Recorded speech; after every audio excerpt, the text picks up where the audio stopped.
You've been told that happiness comes from having more success, more approval, more possessions. But if that were true, why do so many people who seem to have everything still feel empty inside? Why do you still feel restless, anxious, and caught in a cycle of overthinking? Why can't you truly enjoy the present moment? The truth is, happiness isn't something you chase, it's something you uncover from within. And Buddhist wisdom has been showing us the way for centuries. The greatest spiritual teachers, like the Buddha himself, unlocked the secret to peace and contentment, not by chasing after more, but by realizing that everything you need is already inside you. It's about seeing that nothing is missing. Tonight, as you listen to these lessons, something will shift within you. Your mind will slow down. The weight of wanting more will begin to lift. You'll start to feel a sense of calm, like the stillness that comes after a storm. Tomorrow, you'll wake up with a clearer view of the world, stronger, calmer, and fully aware that you are already complete. This isn't just another audio to fall asleep to. This is the beginning of a transformation. Are you ready? Let's begin. As you begin to listen, you'll soon realize that the feeling of something is missing isn't just a fleeting thought, it's something far deeper, something that has been built into your mindset over the years. You've been conditioned to believe that happiness lies outside of you, that fulfillment is just one more purchase, one more achievement, or one more approval away. But what if I told you that this belief is the very thing holding you back from true peace? Buddhism offers a powerful antidote to this relentless cycle of wanting more. It teaches that the feeling of lacking isn't because you're incomplete, it's because you're attached to the idea that you need something external to complete you. This belief, that more is always better, that happiness lies just beyond your reach, is a trap. But breaking free from it, that's where the real freedom begins. The Buddhist path doesn't promise happiness in the form of possessions or achievements. Instead, it offers a deeper, more profound form of peace, the kind that comes from knowing you are already whole. This wisdom encourages us to look inward, to recognize that the constant feeling of wanting more is driven by attachment, and once we begin to understand that, we can let go of it and, in doing so, unlock a sense of fulfillment that is always available to us. At the core of this teaching is the understanding that attachment is what fuels the illusion of lack. When you attach your happiness to things outside of yourself, whether it's a promotion, a new gadget, or the approval of others, you set yourself up for disappointment. The joy these things bring is fleeting because the very act of attachment creates a sense of dependency. You begin to believe that without them, you are not enough. But this is a lie. The Buddha spoke about this illusion of lack when he shared his teachings on the nature of desire and attachment. He explained that it's not the objects or experiences themselves that cause suffering, but the attachment to them. When you attach your sense of identity, your happiness, your worth to these external things, you enter a cycle of craving and dissatisfaction. Each time you fulfill one desire, another rises in its place. And so you are constantly chasing something, never quite feeling complete. This craving, this unending desire, is what creates the illusion that something is missing in your life. But once you can see through this illusion, you will begin to understand that you are not defined by what you have, but by who you are. In Buddhist philosophy, the first step in transcending the feeling of lack is awareness.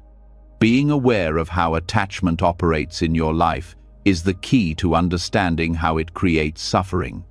When you realize that your need for external validation, possessions, or achievements is simply a mental construct, you begin to dismantle the very foundation of that desire. As you start to let go of these attachments, you will notice a shift, an inner calm that arises not from acquiring more, but from recognizing that you already have everything you need. This understanding doesn't mean you stop enjoying life's pleasures. You can still have desires, enjoy your achievements, and appreciate the things you have, but the difference lies in how you relate to them. When you release attachment, the things you once thought were essential to your happiness no longer hold power over you. You can enjoy life's pleasures without becoming enslaved to them. In this way, you start to experience true freedom, a freedom that doesn't depend on the ever-changing nature of external circumstances. Letting go of attachment doesn't happen overnight. It's a gradual process, one that requires mindfulness and patience. Meditation, an essential practice in Buddhism, plays a critical role in this transformation. Through meditation, you begin to observe your thoughts and desires from a distance, without judgment. You see them for what they truly are: fleeting, impermanent, and not a reflection of your true self. This awareness allows you to release the grip of attachment and move towards a more peaceful, contented existence. What happens when you begin to practice this awareness? Slowly, the illusion of lack begins to dissolve. You start to recognize that your happiness is not dependent on any external factor. It comes from within, from the quiet space of being present with yourself. You realize that your sense of completeness doesn't lie in the things you own, the status you've achieved, or the opinions of others. It lies in your ability to be at peace with who you are, just as you are, in this very moment. This shift in perception is transformative. It's a subtle yet profound change that affects every aspect of your life. As the Buddha teaches, when you let go of the desire for more, you discover the richness of the present moment. You begin to see that nothing is missing from your life right now, not because everything is perfect, but because you no longer rely on external factors to define your happiness. You might be wondering, but what about the things I want in life? What about the things I need? The Buddhist teachings don't say that you should stop desiring things altogether. Desire is a natural part of being human. What they teach is that you should not let your desires control you. When you are attached to an outcome, whether it's a possession, a relationship, or a goal, you set yourself up for suffering. When you let go of that attachment, you open yourself up to a deeper, more fulfilling way of living. It's not about rejecting desire, but rather about understanding the impermanence of everything. Nothing in life stays the same. The things you desire today may no longer hold the same appeal tomorrow. The very nature of existence is change, and once you begin to accept this, you stop seeing life through the lens of lack and instead start to see it for what it truly is, an ever-evolving process of becoming, of growth, of experience. In Buddhism, this understanding of impermanence is key. It's not about holding on to things, whether they are physical possessions or emotional states. It's about understanding that everything is transient, that nothing lasts forever. And in that realization, you find freedom. When you no longer cling to the idea that something is missing, you begin to experience the fullness of life as it is, without the need to force it to be something else. This is the beauty of Buddhist wisdom. It offers you a new way of relating to your desires. Instead of chasing after them, trying to fill the emptiness you feel, you begin to sit with them, observe them, and understand them for what they are. You realize that happiness doesn't come from the fulfillment of desire, but from the release of it. When you stop identifying with your desires, you stop identifying with the idea that something is missing. This shift in perspective is a process of transformation. Over time, you will begin to feel lighter, more at peace, and more whole. You will no longer be running after the next thing, constantly striving for more. Instead, you will find joy in the present moment, in the simplicity of just being. This is the ultimate lesson of Buddhism. You are already whole, and nothing is missing. It's all right here, in the present moment, if only you can see it. As you continue on this journey, Remember that the process of letting go is not about force or denial. It's about gentle awareness, patience, and compassion towards yourself. The more you practice mindfulness, the more you will begin to see how attachment to external things creates suffering. And the more you understand this, the more you will experience the peace that comes from knowing you are already complete. You may feel resistance at first, and that's okay. It's normal to hold on to the things that you believe make you feel secure. But as you continue to practice, as you continue to embrace the Buddhist teachings of mindfulness and non-attachment, you'll notice that the things you once believed you needed begin to lose their power over you. You'll feel freer, lighter, and more connected to your true self. This transformation is a journey, not a destination. Every moment is an opportunity to practice, to observe, and to release. It's a gentle unfolding that happens over time, with each breath, each moment of mindfulness, and with each step you take, you will begin to see that nothing is missing from your life, not because everything is perfect, but because you no longer need perfection to feel whole. As you continue to let go of the illusion of lacking, you'll discover a new kind of richness, a richness that comes from within, a richness that is always available to you, no matter your circumstances. It is a richness that is not dependent on anything external, but is a reflection of your true nature, your inherent completeness.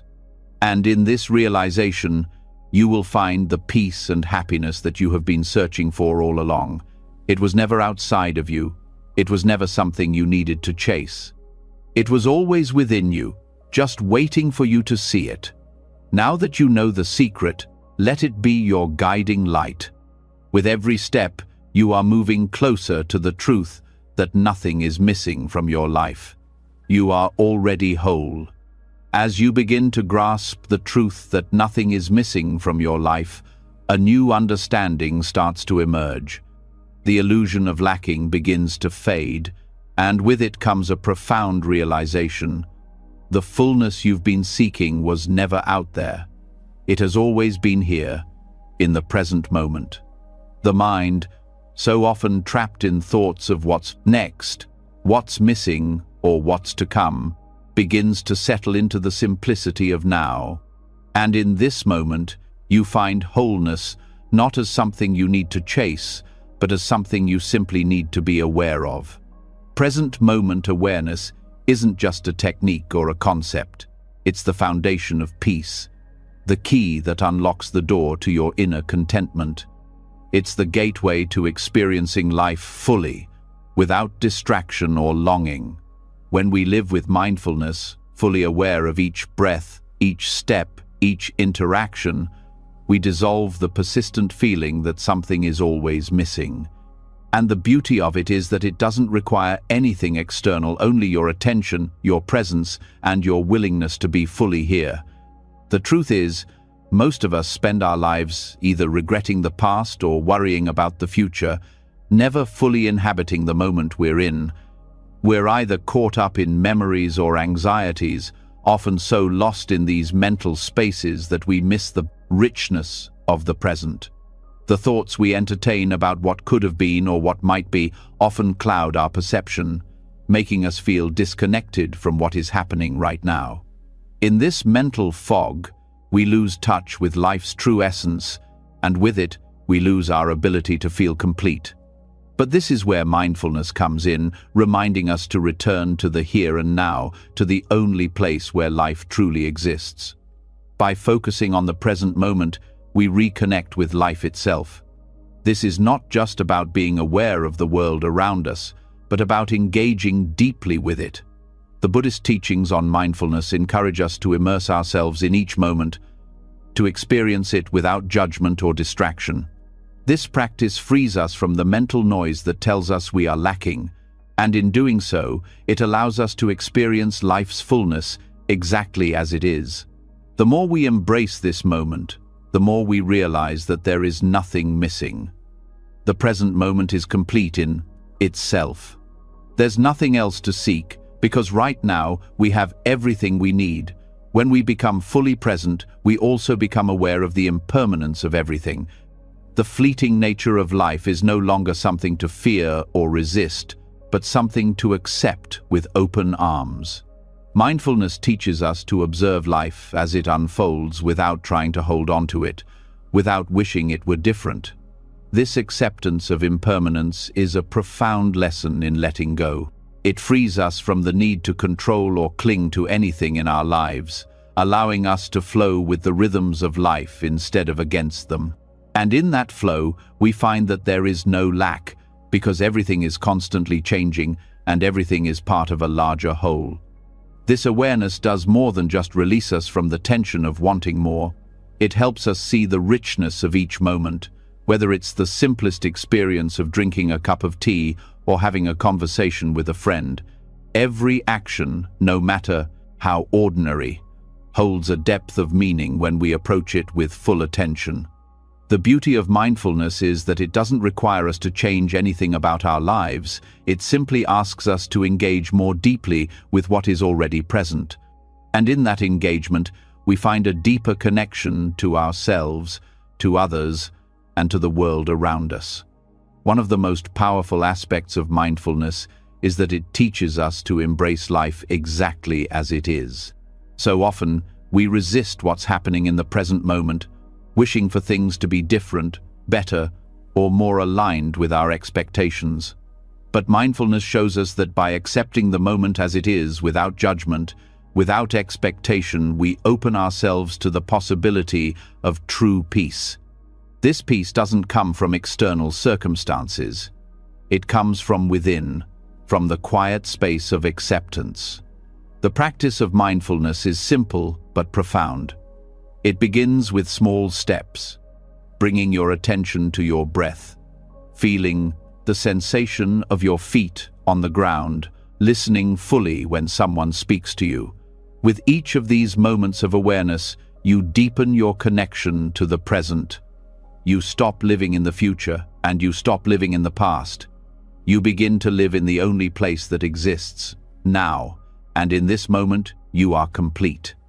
As you continue to cultivate present moment awareness, you start to notice how often your mind drifts away from the here and now. The mind is like a river, constantly flowing towards the future or the past. But by practicing mindfulness, you can gently guide it back to the present moment over and over again. Each time you do this, you reclaim your power. You reclaim the fullness that was always available to you. This practice of returning to the present moment also helps us recognize that everything in life is interconnected. In Buddhist teachings, this interdependence is central to understanding the fullness of life. Nothing exists in isolation, and everything is part of a greater whole. The more present we are, the more we recognize our connection to all things, and in that recognition, we find a sense of belonging. We realize that we are not separate from the world around us, but deeply connected to it. This awareness brings a deep sense of peace, because we understand that we are not alone in our experiences. We are part of something much larger, and this larger whole is complete in itself. Mindfulness also helps us see that we are not our thoughts. So often, we become identified with our thoughts, especially those that create a sense of lack or anxiety. But by practicing mindfulness, we begin to observe our thoughts as just that, thoughts. They come and go, but they do not define us. By recognizing this, we create space between ourselves and our thoughts, allowing us to let go of the ones that no longer serve us. And in that space, we find freedom. We find the ability to choose which thoughts we wish to hold on to and which ones we can let go of. And as we let go of the thoughts that create a sense of missing something, we make room for the fullness of the present moment to fill us. Another powerful aspect of present moment awareness is that it helps us cultivate gratitude. When we are truly present, we begin to see all the small blessings that exist in our lives, things we might have overlooked in our rush to get to the next thing. A warm cup of coffee, the sound of birds outside the window, the smile of a friend, these simple moments hold immense beauty when we are present with them. And as we notice these blessings, we begin to feel a deep sense of gratitude for what we have, right here and right now. This gratitude shifts our focus away from what's missing and towards what's already abundant in our lives. Present moment awareness also teaches us to let go of the need for perfection. So often, we believe that we are not enough, that we need to be something different, something better in order to be worthy. But mindfulness helps us see that we are already enough. There is nothing we need to change to be whole, because wholeness is found in the acceptance of the present moment. When we embrace the imperfections of life, we embrace the perfection of life itself. This acceptance allows us to experience a deeper sense of peace, because we are no longer chasing after some idealized version of ourselves or our lives. As you continue on this path of mindfulness, you may notice that the sense of lack, the feeling that something is missing, begins to fade. With each breath, each step, each moment of awareness, you become more and more attuned to the fullness that is already present in your life. You begin to see that everything you need is right here, right now. The future may still hold uncertainty, and the past may hold memories, but in this moment, you are complete. This journey of mindfulness is a lifelong practice. It's not something you achieve once and then move on from. It's a way of living, a way of being. And with each day, you'll find that you grow more and more at peace with the present moment, more and more aware of the richness that exists in your life just as it is. You will realize that nothing is missing, and in that realization, you will find the fullness of life you've been searching for. All along, it was here, waiting for you to notice. The power of present moment awareness is not a destination, it is a way of being, a state of mind that transforms your entire experience of life. When you become fully present, you awaken to the truth that everything you need is already here. You stop searching, stop chasing, and begin to simply live. And in that living, you find peace, contentment, and a sense of completeness that will carry you through every moment of your life. As you begin to experience the peace and completeness that comes with present moment awareness, a deeper truth starts to reveal itself, one that has been quietly shaping your life without you even realizing it. The idea that you are incomplete is not just an illusion caused by external circumstances or the things you think you're missing.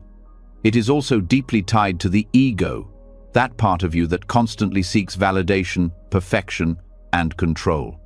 As you have already seen, mindfulness allows you to experience life in its fullness, but there's another layer beneath this, the letting go of the ego. This is where true liberation lies. When you start to let go of the need to be something you're not, when you begin to accept yourself as you are, flaws and all the illusion of incompleteness begins to fade. The ego, which has convinced you that you need to be perfect, that you need to be admired, or that you need to have it all together, no longer holds the same power over you. And in that space of acceptance, you begin to realize that the perfection you've been searching for doesn't exist. It never did. It was only a creation of the mind, a product of the ego's desire to control and maintain an image. The liberation you seek comes when you step into imperfection and accept it as part of your true nature. Buddhist teachings help us understand that the ego thrives on comparison. It defines itself by external measures, wealth, status, accomplishments, and even the approval of others. This constant need to compare, to measure up to some idealized version of ourselves, is the root of suffering.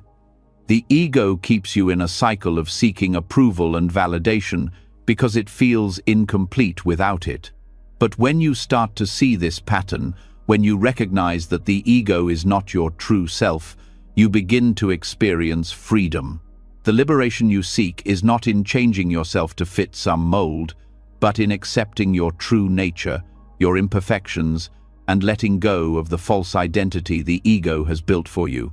The more you practice mindfulness, the more you can observe how the ego operates. It's not something you can simply erase, but something you can understand and, over time, transcend. The ego will try to convince you that you need more to be whole, more success, more admiration, more approval. But as you let go of the need to satisfy these desires, you begin to feel lighter. You start to notice that the burden of constantly trying to measure up is not something you need to carry anymore. In the absence of the ego's demands, there is space for something much more fulfilling, a deep sense of inner peace. The Buddha spoke extensively about the nature of the self, or Atman. He taught that the self is not fixed, but is instead a fluid, ever-changing process. The ego, however, creates the illusion that you are a static, unchanging entity, needing to defend, protect, and assert itself. The more you cling to this idea of self, the more you feed the ego. But when you let go of this attachment to the self, you open up to the reality of impermanence. You begin to see that you are not defined by your achievements, your appearance, or your past. You are simply a collection of experiences, constantly shifting and evolving. Letting go of the ego is not about denying who you are, it's about understanding that the identity you've constructed is not the full picture of who you truly are. The ego limits you by convincing you that you are separate from others, that you are an individual isolated from the world around you. But Buddhism teaches that we are all interconnected, and that our sense of separateness is a construct of the mind. As you begin to shed this illusion, you will feel a deep sense of belonging to the world and to others. You no longer need to prove yourself or seek validation because you recognize that you are already whole as you are in this moment. The process of letting go of the ego is a gradual one. It starts with recognizing the ways in which the ego holds you back. This could be through feelings of jealousy, pride, or the need to compete. It may show up as a constant desire for external approval or a fear of failure. But once you begin to observe these patterns, you can begin to dismantle them. By practicing mindfulness, you can begin to see the ego for what it is, a temporary construct that doesn't define your true nature. With each moment of awareness, you begin to release your attachment to the ego, step by step. This doesn't mean you become passive or lose your sense of identity. Rather, it means that you stop identifying with the false narratives the ego creates. You stop seeing yourself as a collection of successes and failures, and instead, you begin to see yourself as part of the vast, interconnected whole of life. In this space, there is freedom, there is peace. You no longer need to chase after approval or validation because you realize that your worth is inherent, not something to be earned. You are already whole, just as you are. Embracing imperfection is an essential part of letting go of the ego. The ego thrives on perfection, on being seen as flawless or untouchable. But when you let go of the need to be perfect, you allow yourself to be fully human. You stop trying to present an image of yourself that matches societal expectations, and instead, you embrace the beautiful mess that is your life. You allow yourself to make mistakes, to learn, and to grow without the pressure of needing to be perfect. In this acceptance of imperfection, you discover true freedom, the freedom to be yourself, without the need for validation or approval. In Buddhist philosophy, the concept of non-self or anatta is central to understanding how letting go of the ego leads to liberation. Anatta teaches that there is no permanent, unchanging self. The self is an illusion, and the more you cling to it, the more you reinforce your sense of separateness. But when you begin to let go of this attachment to the ego, you open up to a deeper understanding of your true nature. You realize that you are not defined by your thoughts, your emotions, or your accomplishments. You are simply a part of the ever-changing flow of life. This understanding doesn't lead to a sense of loss. but to a profound sense of peace. You stop fighting against the world or against yourself, and instead, you begin to flow with life. The ego no longer controls you, and you are free to live in alignment with your true nature. You stop living in fear of what others think, and instead, you live with authenticity and openness. The process of letting go of the ego is also about letting go of judgment, both of others and of yourself. The ego is constantly judging, constantly comparing. It defines people based on their successes, their status, their appearance, or their behavior. But when you release the ego, you begin to see others with compassion and understanding. You no longer need to measure them against some idealized standard because you understand that everyone is on their own unique journey. You no longer see them as separate from you, but as fellow travelers on the path of life. And when you stop judging others, you stop judging yourself. You stop holding yourself to impossible standards of perfection, and you begin to embrace your flaws and imperfections. In this space of acceptance, you find peace. You no longer feel the need to prove your worth because you already know that you are enough, just as you are. You no longer need to chase after success, status, or approval because you realize that true fulfillment comes from within. This liberation is not something that happens overnight. It is a gradual process, one that takes time and patience. But with each moment of mindfulness, each act of self-compassion, each release of attachment, you move closer to the freedom that comes from letting go of the ego. You begin to see the truth that has always been there, that you are already whole, that you are enough, and that imperfection is not something to fear, but something to embrace. In this process, you discover that letting go of the ego doesn't diminish you, it expands you. You become more fully yourself, more connected to others, and more at peace with the world. You no longer need to prove anything, because you already know that you are enough. The ego's grip loosens, and in its place, you find liberation, the freedom to be imperfect, the freedom to be human, and the freedom to be at peace with who you are. As you begin to release the hold that the ego has on you, another powerful shift takes place, one that deepens your understanding of freedom. It's a subtle yet profound transition from the grasp of external forces to the profound peace found within. This shift, this freedom, comes through non-attachment. It's not just about letting go of things, it's about letting go of the expectations and desires that keep you tied to outcomes and approval.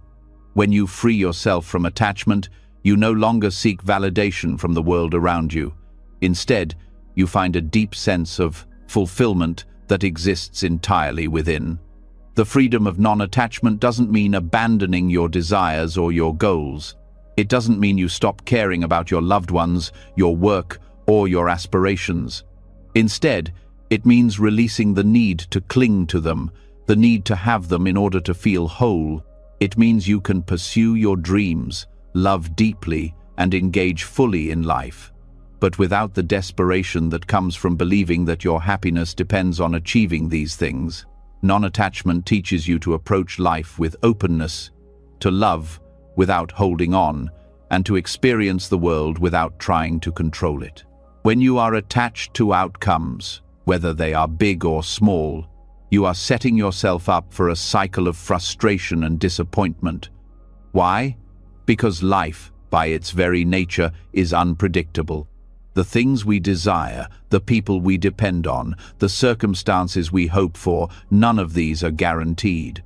When we place all of our happiness on a future event or a specific outcome, we live in constant anxiety, always waiting for the next thing to bring us peace. Non-attachment frees us from this cycle. It teaches us to release the tight grip we have on life and to flow with it instead of resisting it. Buddhist teachings explain that attachment comes from a deep-seated desire for permanence in an impermanent world. We want things to stay the same. We want to control our experiences. But when we release this desire, we begin to understand the true nature of life, its ever-changing, fleeting nature. This doesn't make life any less valuable. In fact, once we accept impermanence and release attachment, we experience life with a new depth of appreciation. We no longer cling to the idea that we can hold on to moments forever. Instead, we savor them as they come, knowing that they are precious precisely because they are temporary. When you practice non-attachment, you stop living in the future or the past. You stop basing your happiness on the idea that something else needs to happen before you can be at peace. You learn to embrace the present moment as it is, without adding layers of expectation or judgment. You stop seeking happiness outside yourself, and you begin to see that everything you need is already within. Non-attachment is about freedom from the desire to control your life, your relationships, or your environment. When you let go of the need for control, you open yourself up to the possibility of a much deeper peace, one that isn't dependent on circumstances. This freedom isn't just mental, it's emotional too. The more you release your attachment to people and outcomes, the more you allow yourself to experience life with an open heart. You stop looking for people to complete you, and instead, you learn to find fulfillment within yourself. Relationships become a source of joy rather than neediness, and you find that love grows more when it's free from expectations. Non-attachment to people doesn't mean detaching from love or affection. Rather, it means loving without dependence, without expecting anything in return. This is one of the deepest forms of freedom you can experience. In Buddhist practice, non-attachment is closely tied to the concept of letting go. Letting go doesn't mean you forget or abandon. It means you release your emotional and mental hold on something or someone. It means you accept that you cannot control everything in life, and that peace comes from surrendering to the flow of existence. This release is not a sign of weakness, it's a sign of inner strength. Letting go allows you to fully experience life without the burden of expectation or fear of loss.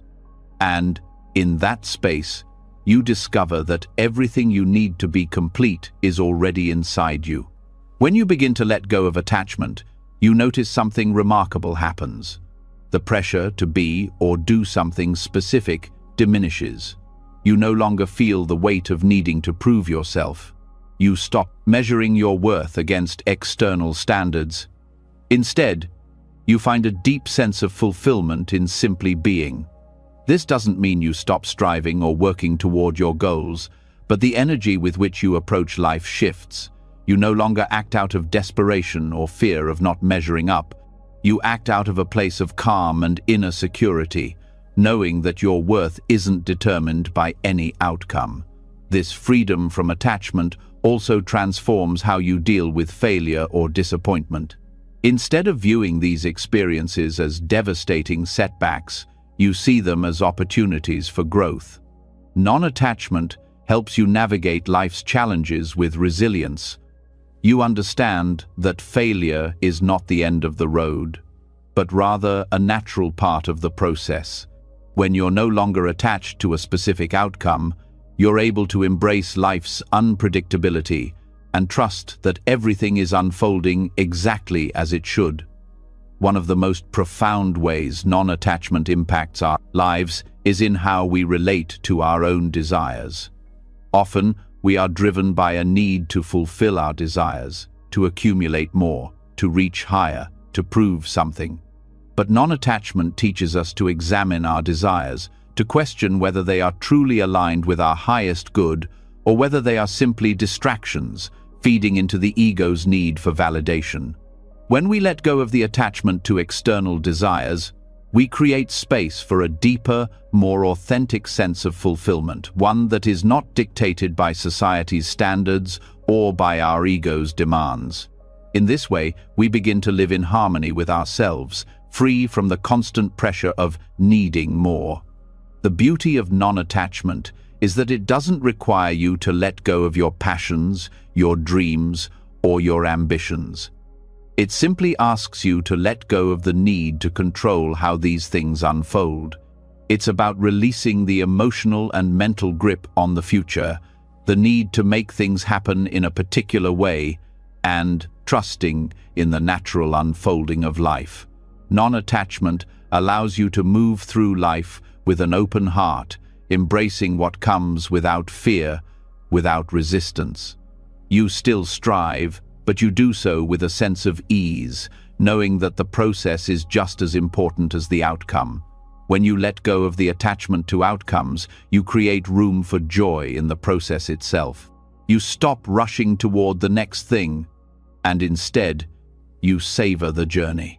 Non-attachment teaches you that there is fulfillment in every step you take, not just in reaching a particular destination. Life becomes a beautiful unfolding where each moment holds its own worth, its own beauty. The freedom that comes with letting go of expectations is the freedom to live fully in the present, to enjoy the richness of each moment without the constant worry about what comes next. Non-attachment also teaches you to embrace uncertainty. So often, we hold on tightly to the illusion of control because we fear the unknown. We want things to go a certain way because it feels safer, more predictable.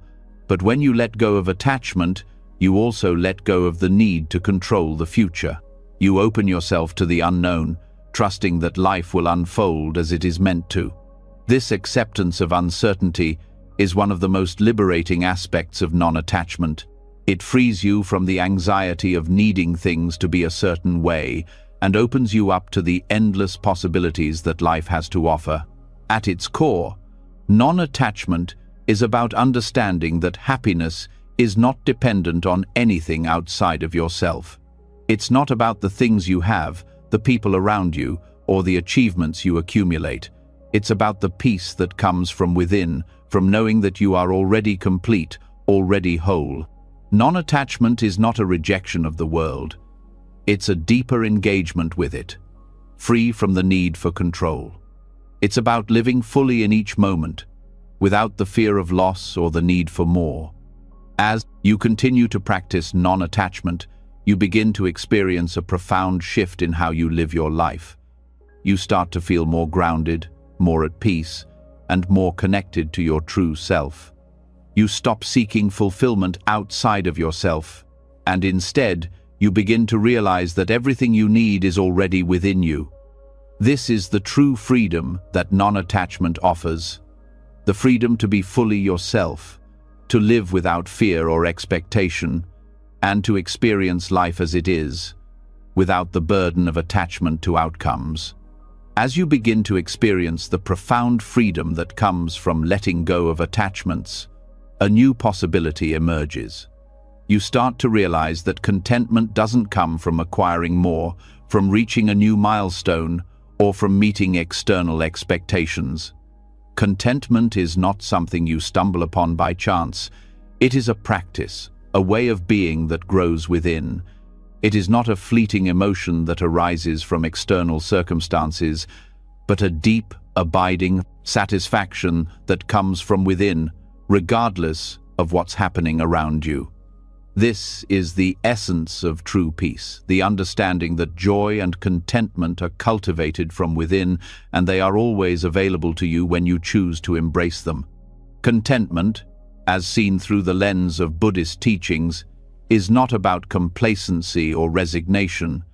It is not about giving up on your dreams or desires. Rather, it is about finding peace in the present moment, accepting life as it is, and realizing that you are already whole without needing anything more. In a world that constantly tells us to strive, to achieve, and to acquire, this understanding of contentment may feel like a radical shift, but it is, in fact, the path to lasting happiness. The Buddha's teachings on contentment are deeply rooted in mindfulness and gratitude. They invite us to recognize the richness of life in its simplest forms. So often, we chase after happiness by looking for it outside of ourselves, believing that we need something more possessions, more success, more approval. But as you've seen, The true essence of contentment doesn't rely on external circumstances. It is found in the present moment, in fully experiencing what's in front of you, and in cultivating a deep sense of appreciation for what you already have. One of the central aspects of cultivating contentment is learning to let go of the constant desire for more. This doesn't mean you stop pursuing your goals or aspirations, but rather you begin to live in a way that frees you from the constant need to fill a perceived gap. You begin to realize that everything you seek is already within you. When you stop attaching your happiness to an outcome or external achievement, you allow space for genuine contentment to emerge. The Buddhists call this the practice of sufficiency, recognizing that you already have enough in this moment. This awareness helps break the cycle of always wanting more, which can lead to dissatisfaction and frustration. A key practice in Buddhism for cultivating contentment is mindfulness. Being mindful allows you to fully experience each moment as it is, without judgment or expectation. When you practice mindfulness, you stop rushing through life, constantly waiting for the next thing to bring you happiness. Instead, you engage with the present moment deeply and completely. Whether you are eating, walking, or having a conversation, mindfulness teaches you to appreciate the beauty and the simplicity of each experience. In this way, contentment is not something to be pursued in the future, it is something to be realized right now, in every small detail of life. Alongside mindfulness, gratitude plays a pivotal role in cultivating contentment. When you consciously practice gratitude, you shift your focus away from what you don't have and direct it toward what you do have. Gratitude invites you to notice the abundance that already exists in your life, whether it's the warmth of the sun on your skin, the support of loved ones, or simply the gift of being alive. This practice of appreciation is not about ignoring life's challenges, but rather about finding the good in every situation, no matter how small. By focusing on what you are grateful for, you naturally shift your mindset away from scarcity and towards abundance.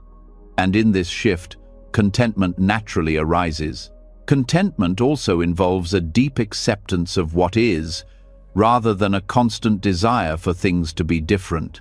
We often find ourselves frustrated when life doesn't go as planned, when things don't turn out the way we hoped, or when we face challenges. But Buddhism teaches that true contentment comes when we let go of our attachment to how life should be, and instead embrace how life is. This acceptance of reality without judgment or resistance frees us from the suffering that comes from trying to control things beyond our power. The practice of acceptance does not mean passivity. It means acknowledging life as it is and finding peace within it. It means accepting that change is inevitable, that things may not always go your way, but trusting that every experience, good or bad, is an opportunity for growth. In addition to mindfulness, gratitude, and acceptance, the Buddhist concept of equanimity is also essential for cultivating contentment. Equanimity refers to the ability to remain balanced and calm, no matter what life presents. It is the art of maintaining inner peace, regardless of external circumstances. Equanimity allows you to experience joy without becoming overly attached to it, and to face difficulties without being thrown off balance. This practice of emotional stability frees you from the roller coaster of fluctuating emotions, and instead, you learn to remain grounded in the knowledge that everything, whether good or bad, is temporary. With equanimity, you stop letting external events dictate your internal state, and instead, you choose to remain peaceful and centered. Cultivating contentment is also about releasing the need to compare yourself to others. So much of our dissatisfaction comes from the tendency to measure ourselves against the success, possessions, or happiness of others. Social media, for example, often presents an idealized version of life, which can lead us to feel that we are lacking in some way. But the truth is, comparison always leads to suffering. It either makes us feel superior or inferior, neither of which leads to peace. When you stop comparing yourself to others and start embracing your unique journey, you begin to realize that your worth is not defined by anyone else's life. Contentment comes when you stop looking outside for validation and start appreciating the path you are on exactly as it is. Another vital component of contentment in Buddhism is the understanding of impermanence. Everything in life is in constant flux. Nothing lasts forever. Relationships, success, possessions, feelings, all are temporary. When we understand this, we begin to let go of the need to hold on to anything too tightly. We accept that all things will change, and in that acceptance, we find peace. This awareness of impermanence helps us to appreciate the present moment more fully, because we know that it will pass, just as all moments do. By recognizing that nothing is permanent, we learn to enjoy life for what it is, without clinging to it. This is a key practice in finding contentment. Buddhism teaches us that contentment is not a destination, but a journey. It is a practice that requires continual cultivation and a willingness to look inward. It is about finding satisfaction in each moment, no matter how simple, and realizing that the key to happiness lies not in obtaining more, but in accepting what is already here. As you continue to embrace the Buddhist principles of mindfulness, gratitude, and acceptance, you will find that contentment becomes more natural. You will stop looking for happiness in external circumstances, and instead, you will start to see that it was always within you. Ultimately, contentment is about realizing that you are enough. You do not need to change, to acquire, or to achieve in order to find peace. You already have everything you need. It's a way of living that invites you to embrace life exactly as it is, to find beauty in every moment, and to trust that joy is not something you must chase, it is something you can cultivate from within. With each practice of mindfulness, each expression of gratitude, and each moment of acceptance, contentment grows deeper and deeper, and you begin to experience life as a beautiful unfolding, exactly as it should be. As you continue on this journey of cultivating contentment, you begin to realize that there is something deeper at play, a truth that quietly underlies every moment of mindfulness. In the search for fulfillment, we often find ourselves looking outside for the answers, believing that happiness, peace, or purpose lies in the things we do or acquire. Yet, as you've already experienced, true fulfillment doesn't come from seeking, it comes from being. When we stop searching outside ourselves and begin to tune into the quiet presence of the here and now, we discover that everything we seek, joy, peace, love, purpose, has always been inside us.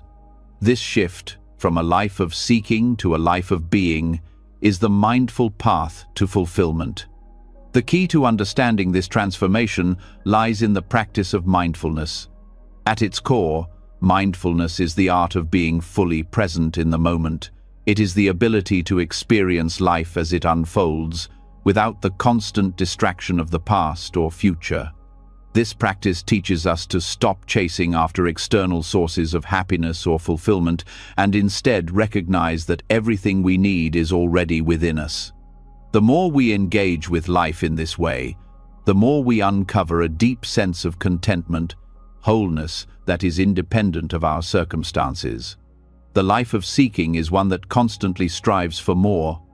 It is a life focused on what is missing, on what needs to be attained.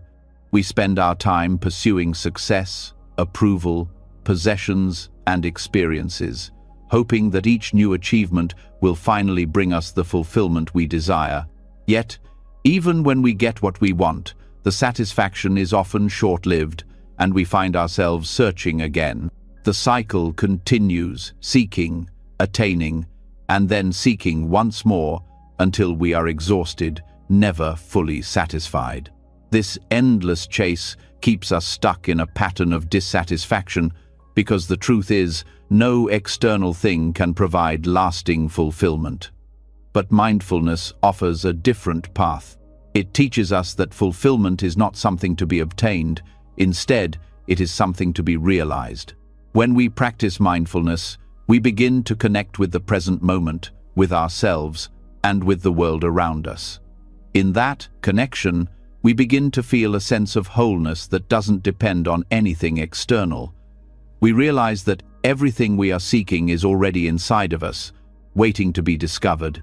The practice of mindfulness helps us peel away the layers of distraction, expectation, and desire that cloud our perception, allowing us to see clearly that true fulfillment is not something to be earned, but something to be experienced in each moment. This shift from seeking to being is not a one-time event, but a continuous process. It requires consistent mindfulness and self-awareness. As you cultivate mindfulness, you start to notice how often you look for happiness outside of yourself.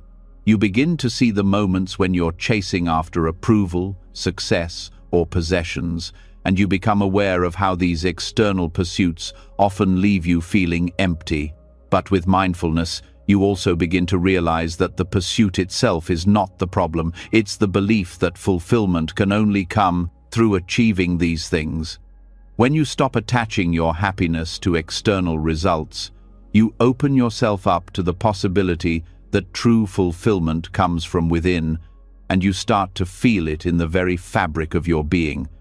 The practice of mindfulness reveals that everything you need for fulfillment is already here, in the present moment. This is a profound shift in perspective. We often look ahead, thinking that fulfillment is just beyond our reach, waiting for the right circumstances or achievements to fall into place. But mindfulness teaches us that fulfillment is already available in the now, in every moment, in every breath. The more we focus on the present, the more we recognize the richness of our own experience. In this awareness, we start to see that nothing is missing. We are already whole, already complete. We have everything we need right here, right now. As you continue to deepen your mindfulness practice, you begin to let go of the need to define yourself by what you have or what you do. The seeking mind constantly measures success, but the being mind simply experiences.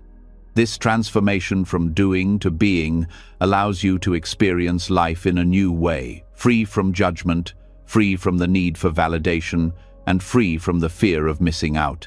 You begin to live in a way that is not driven by external pressures or desires, but by an inner sense of peace and purpose.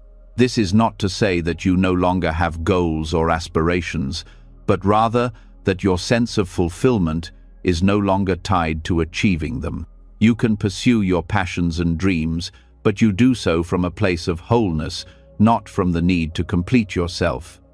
The mindful path to fulfillment also involves embracing impermanence. As you practice mindfulness, you become more aware of the fleeting nature of everything: your thoughts, your feelings, your experiences, and even your desires. Everything changes, and nothing lasts forever. But this awareness is not a source of anxiety. Instead, it frees you from the need to hold on to things. You no longer need to control your experiences because you understand that each moment is precious precisely because it is temporary. You don't have to wait for the perfect moment to feel fulfilled, because every moment has its own beauty and value. The practice of mindfulness teaches you to appreciate the transitory nature of life, to savor each moment as it comes, and to let go of the desire for things to remain the same. In this acceptance of impermanence, you find a deeper sense of peace. Another critical aspect of mindfulness is self-compassion. As you embrace the present moment, you also learn to embrace yourself with kindness and understanding. So often, we judge ourselves for not being enough, not thin enough, not successful enough, not spiritual enough. These judgments keep us trapped in the cycle of seeking. But mindfulness teaches us to treat ourselves with the same compassion we would offer a dear friend. When we stop judging ourselves and start accepting ourselves as we are, we open the door to true fulfillment. We realize that we are worthy of love, peace, and happiness, not because of what we do or achieve, but simply because we are. This practice of self-compassion naturally leads to a deeper sense of connection with others. As you become more mindful of your own experience, you also become more attuned to the experiences of those around you. You begin to see others not as competitors or sources of validation, but as fellow travelers on the journey of life. This sense of connection brings a profound sense of fulfillment because you no longer feel isolated or alone in your struggles. You realize that we are all part of the same human experience, and that the joy and fulfillment you seek can be found in the shared moments of life. The mindful path to fulfillment also teaches us to let go of our attachment to outcomes. So often, we tie our happiness to the belief that we must reach a certain destination, whether it's a career goal, a financial target, or a personal achievement. But mindfulness teaches us that happiness is not dependent on any particular result. True fulfillment comes from the process, from engaging fully with each moment, regardless of the outcome. When we let go of our attachment to results, we free ourselves from the pressure of needing to succeed. We can engage with life without fear of failure, knowing that the experience itself is the reward. This shift in perspective is one of the most liberating aspects of mindfulness. The mindful path to fulfillment is not about becoming someone you are not. It is about embracing who you are, exactly as you are, and realizing that everything you need to feel whole is already within you. This is the core of mindfulness. The recognition that fulfillment is not something you need to chase, but something you can experience in each moment. As you continue on this path, you will find that life becomes less about striving and more about being. You will experience each moment with greater clarity, peace, and joy. And you will realize that true fulfillment is not found in achieving more, but in simply being present with what is. In every breath, every thought, every action, you will begin to discover that fulfillment is not something to be sought outside of you, but something to be experienced right here, right now. And as you deepen your mindfulness practice, you will uncover a sense of wholeness that is not dependent on circumstances, achievements, or the approval of others. It is the deep understanding that you are already complete and that everything you seek is already within you. This is the transformative power of mindfulness, a power that leads to a life of fulfillment, not through seeking, but through being. As you continue on this path of self-discovery, you start to understand a profound truth that reshapes everything you thought you knew about fulfillment.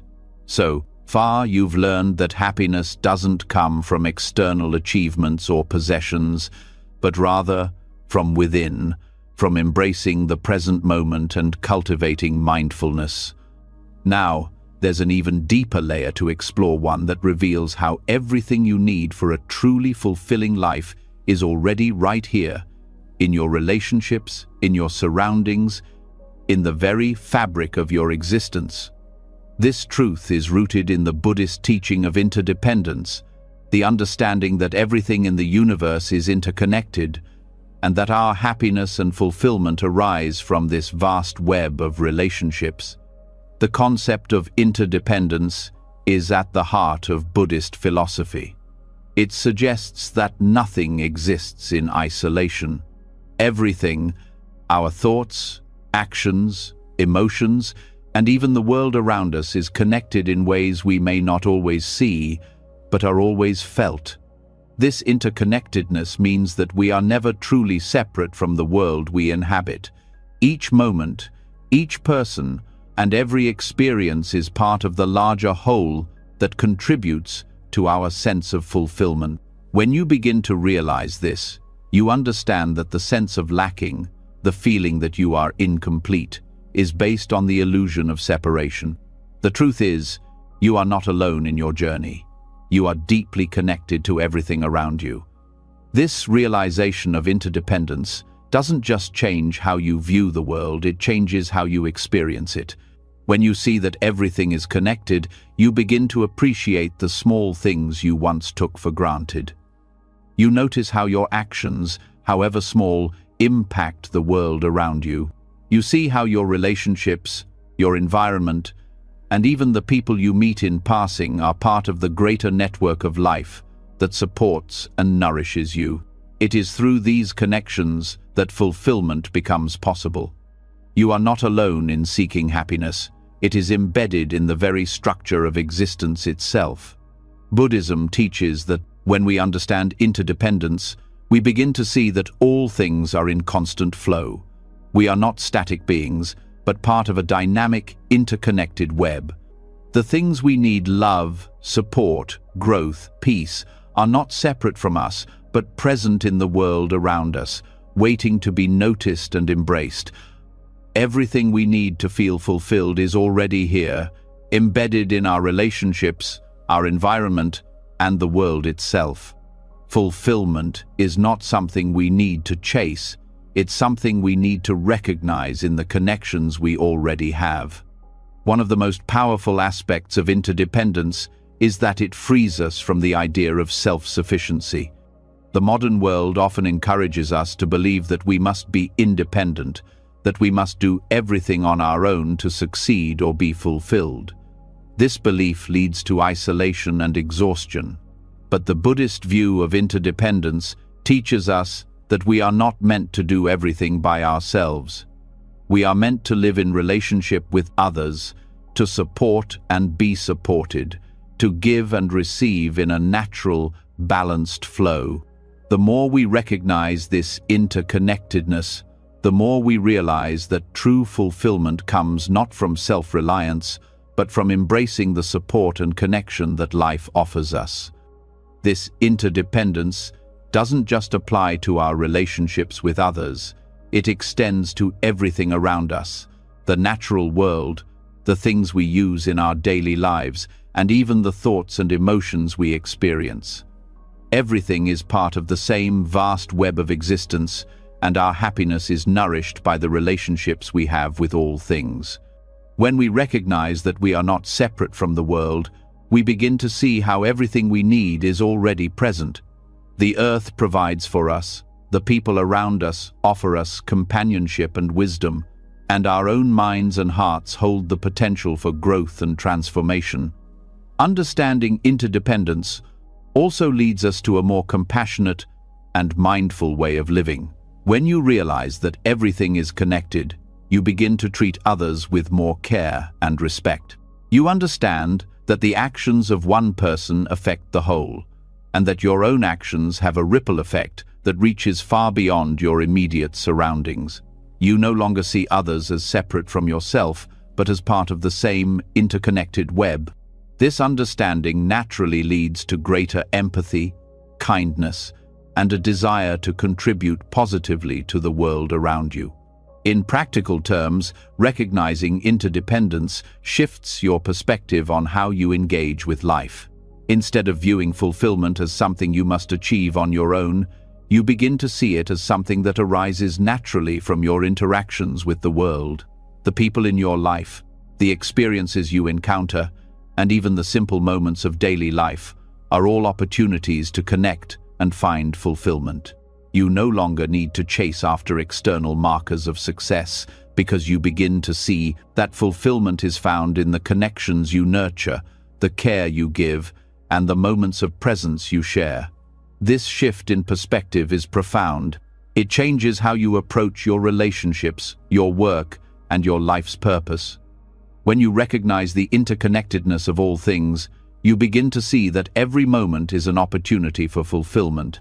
It's not about waiting for something to happen or seeking something outside of yourself. It's about opening your eyes to the abundance that already exists in the form of the people, experiences, and relationships that surround you. You start to realize that everything you need is already here, already available, waiting for you to acknowledge it. The teachings of interdependence also help us understand the nature of suffering. Often, we experience suffering because we believe we are isolated, that we are alone in our struggles. We feel separate from others, and as a result, we feel disconnected from the support and compassion available to us. But when we understand interdependence, we begin to see that our suffering is not separate from the world. It is part of the shared human experience. Our struggles are not isolated events, they are part of the larger flow of life. And in recognizing this, we also recognize that our healing, our peace, and our fulfillment are part of that same flow. Just as we are connected in our suffering, so too are we connected in our joy. In Buddhist teachings, this interconnectedness is often described as dependent origination, the idea that everything arises in dependence upon other factors. Nothing exists in isolation, and everything is interrelated. Our happiness, our fulfillment, and our suffering all arise in relation to the world around us.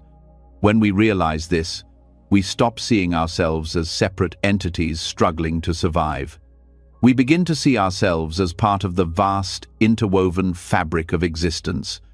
And in doing so, we find the support and connection that leads to true fulfillment. This understanding also leads us to a deeper appreciation of the present moment.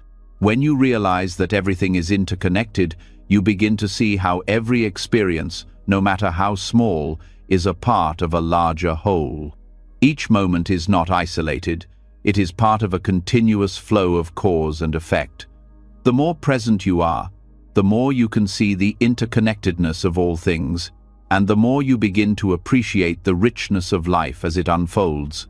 You no longer need to search for fulfillment, because you begin to realize that it is already present in the very fabric of your existence. As you continue to explore the teachings of interdependence, you start to see that fulfillment is not something you can force or control. It arises naturally when you recognize your connection to everything around you. The more you embrace this interconnectedness, the more you experience a sense of wholeness and peace. You realize that you are never alone in your journey, that everything you need for fulfillment is already here, in the relationships you nurture, the environment you inhabit, and the experiences that shape your life. This realization brings with it a deep sense of gratitude. You begin to appreciate the people in your life, the moments of connection, and the opportunities for growth that come your way. You recognize that fulfillment is not something you need to chase or acquire.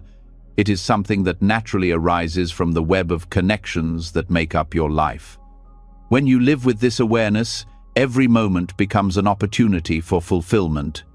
You no longer need to search for happiness, because you understand that it is always available to you in the connections you share with the world. Everything you need, everything you desire, is already here. And in this understanding, you find peace. As we begin to recognize the interconnectedness of all things and understand that everything we need for fulfillment already exists within our relationships and the world around us, we come to a deeper realization. The key to lasting fulfillment is not found in what we are striving for, nor in what we think is missing from our lives. It is found right here, in the present moment. This is where Buddhist teachings offer a profound shift, showing us that true completeness is not something we need to chase, but something we can discover now, in the here and now. In each breath, in each experience, in every small moment, there lies a depth of peace and fulfillment waiting for us to simply be with it. The concept of the present moment is central to Buddhist philosophy. It teaches that everything we seek, peace, happiness, purpose, is already within us, available in the present, not in some distant future or past experience. The search for meaning often keeps us looking ahead, thinking that the next achievement, the next step, will bring us what we need. But the more we live in that mindset, the more we miss the richness that life has to offer right now. The present moment is the only time we truly have, and it is here, in its fullness, that we find the peace we have been searching for all along. Buddhism teaches us to embrace the present with full awareness, to be completely here, and in doing so, we experience a sense of completeness and peace that comes from simply being. When we are fully present, we break free from the constant cycle of wanting and waiting for something else to come. We stop believing that we are incomplete, and instead, we recognize that all the pieces of fulfillment are already here. The present moment, with all its simplicity and impermanence, offers everything we need to feel whole. But to truly experience this, we must let go of the distractions of the mind, the worries about the future, the regrets about the past, and simply engage with life as it unfolds. This is not about doing more or achieving more. It's about being fully aware of what is already here, in this moment. Buddhism emphasizes mindfulness as a path to experiencing the present moment. Mindfulness isn't just about being aware. It's about being fully immersed in the now, without judgment or distraction. When we practice mindfulness, we are training ourselves to focus our attention on the present and to experience it fully, without the interference of thoughts that pull us in different directions. This practice teaches us that fulfillment is not found in what we have or what we will achieve, but in the depth of our experience of the present. Every moment is an opportunity to tap into this deep sense of presence, and in that presence, we find completeness. One of the most powerful aspects of embracing the present moment is realizing that nothing is missing when we are fully here. Our minds often trick us into believing that we need something more success, more love, more possessions to be happy. But the truth is, everything we need for peace and fulfillment is already available to us, right here, right now. The Buddha's teachings remind us that the present moment holds everything we need to feel whole, if only we can let go of the mental distractions that tell us otherwise. This doesn't mean that the present moment is always easy to embrace. Life is filled with challenges, struggles, and uncertainties. But Buddhism teaches us that these moments are part of the present too, and by accepting them as they are, without resistance or judgment, we find peace. When we try to control the present moment or make it fit our expectations, we miss the fullness of what is. Instead, we must learn to surrender to the present as it is, embracing both the joyful and difficult moments without needing to escape or change them. In this acceptance, we begin to experience the completeness that is always available when we are fully here. Living in the present moment also requires letting go of our attachment to the past and the future. Our past experiences, both positive and negative, often shape how we view ourselves and the world. We may hold on to past mistakes or successes, letting them define us.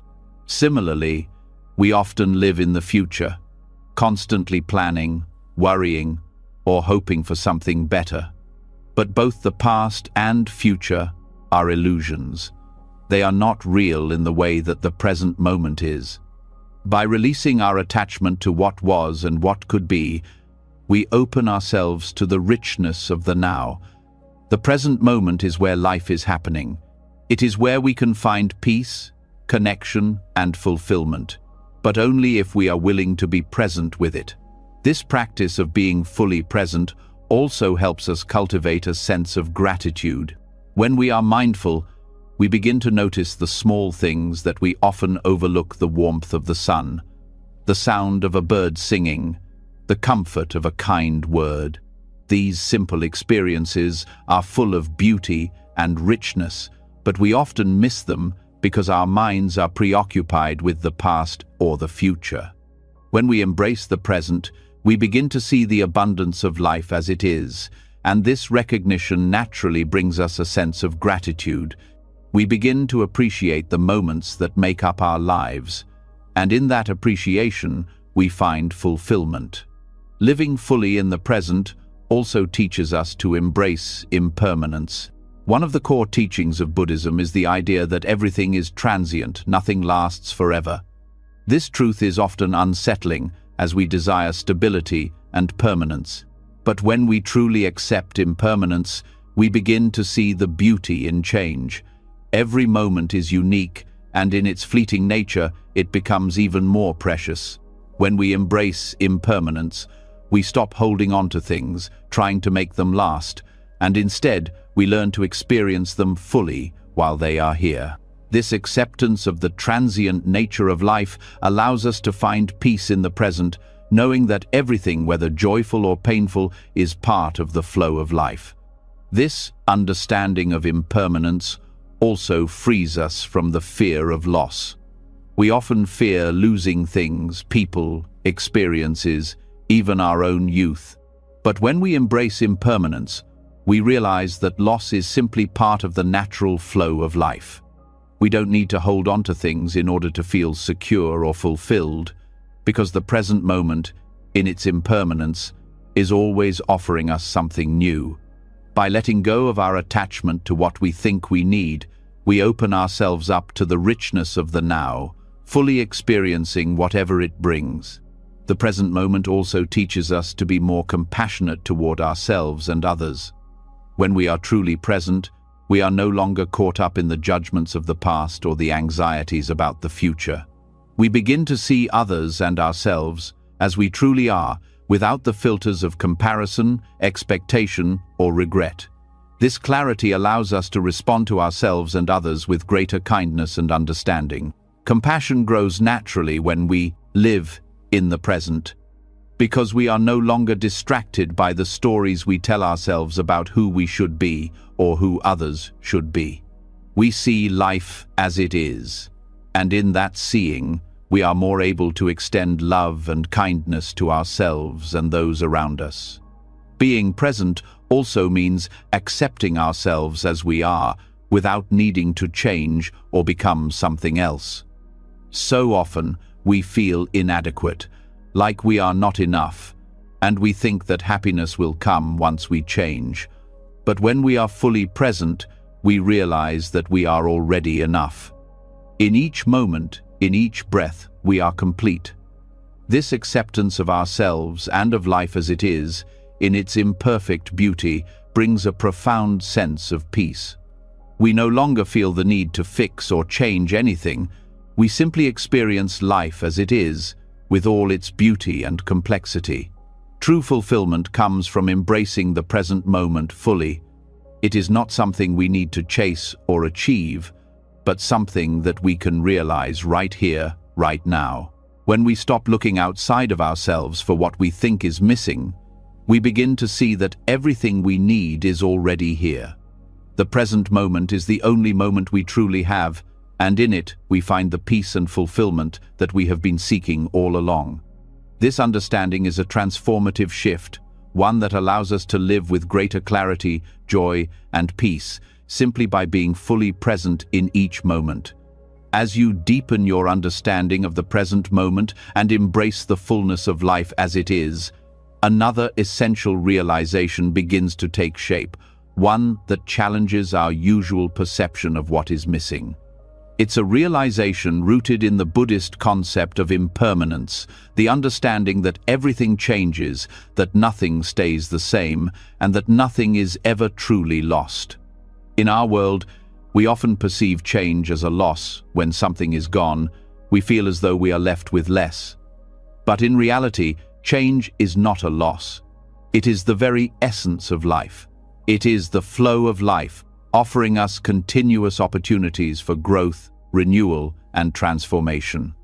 And, by understanding impermanence, we begin to see that what we once believed was lost was never truly gone. It has merely transformed, giving way to new possibilities. In Buddhism, impermanence is seen as a natural law of existence. Everything in life is in constant flux. Our thoughts, our emotions, our relationships, and even the world around us, nothing remains the same. When we accept this truth, we free ourselves from the fear and sadness that often come with change. Instead of seeing change as something that takes away from us, we learn to see it as something that adds to us, offering us the chance to experience life in a new way. Nothing is ever lost, because everything is always in the process of transformation, leading to abundance in ways we may not immediately understand. One of the most powerful shifts that occurs when we embrace impermanence is a change in how we view loss. When something ends, whether it's a relationship, a job, or even a phase of life, we often feel as though we are missing something essential. But Buddhism teaches us that loss is not the end. It is simply a change in form, a part of the constant cycle of life. The idea that something is missing often comes from our attachment to things as they are, our desire for permanence in a world that is constantly shifting. When we let go of the need to hold on to the past or to control the future, we open ourselves to the possibility of seeing abundance in what remains. Change, when viewed through the lens of impermanence, invites us to appreciate the fluid nature of life. Nothing is fixed, and that is where the beauty lies. It is through change that we grow, that we learn, that we evolve. We are not defined by our past, by what we have lost, or by what we think is missing. Instead, we are defined by our ability to adapt, to embrace the flow of life, and to find abundance in the spaces that change creates. The more we embrace impermanence, the more we recognize that nothing is ever truly gone. What we lose simply transforms into something new. This understanding of impermanence is also freeing. When we stop clinging to the past or fearing the future, we realize that life is always offering us opportunities for new experiences, new relationships, and new perspectives. Every ending is a beginning, and in every change, there is the potential for greater abundance. We are not bound by what was. We are free to explore what is and what could be. In that freedom, we find fulfillment, not in holding on to what we've lost, but in opening ourselves to what is still to come. Embracing impermanence also shifts our perspective on time. Instead of viewing time as something that slips away, leaving us with a sense of scarcity, we begin to see it as a fluid force that constantly renews itself. Time becomes a resource that is always available to us, unfolding in each moment. We stop seeing time as something to fear or control, and instead, we learn to experience each moment fully, knowing that it will pass, and in its passing, it will give way to something new. This awareness allows us to let go of the pressure to achieve everything at once, to fill every moment with purpose, and to simply allow life to unfold as it will. In Buddhist teachings, the acceptance of impermanence is not just an intellectual understanding, but a deep, lived experience. To truly embrace impermanence, we must allow ourselves to feel the emotions that come with change. It's natural to grieve when something ends or when something we care about slips away. But Buddhism teaches us that it's through the process of letting go, through the release of attachment, that we find peace. Change is inevitable, but our ability to accept it with grace and awareness is what allows us to see the abundance in what remains. In this way, we find joy not in the things we hold on to, but in the freedom to experience the full richness of life as it unfolds. The practice of mindfulness is integral to embracing impermanence. Mindfulness allows us to stay present with each moment without attachment or judgment. It teaches us to observe life as it is, without trying to control or resist the changes that come our way.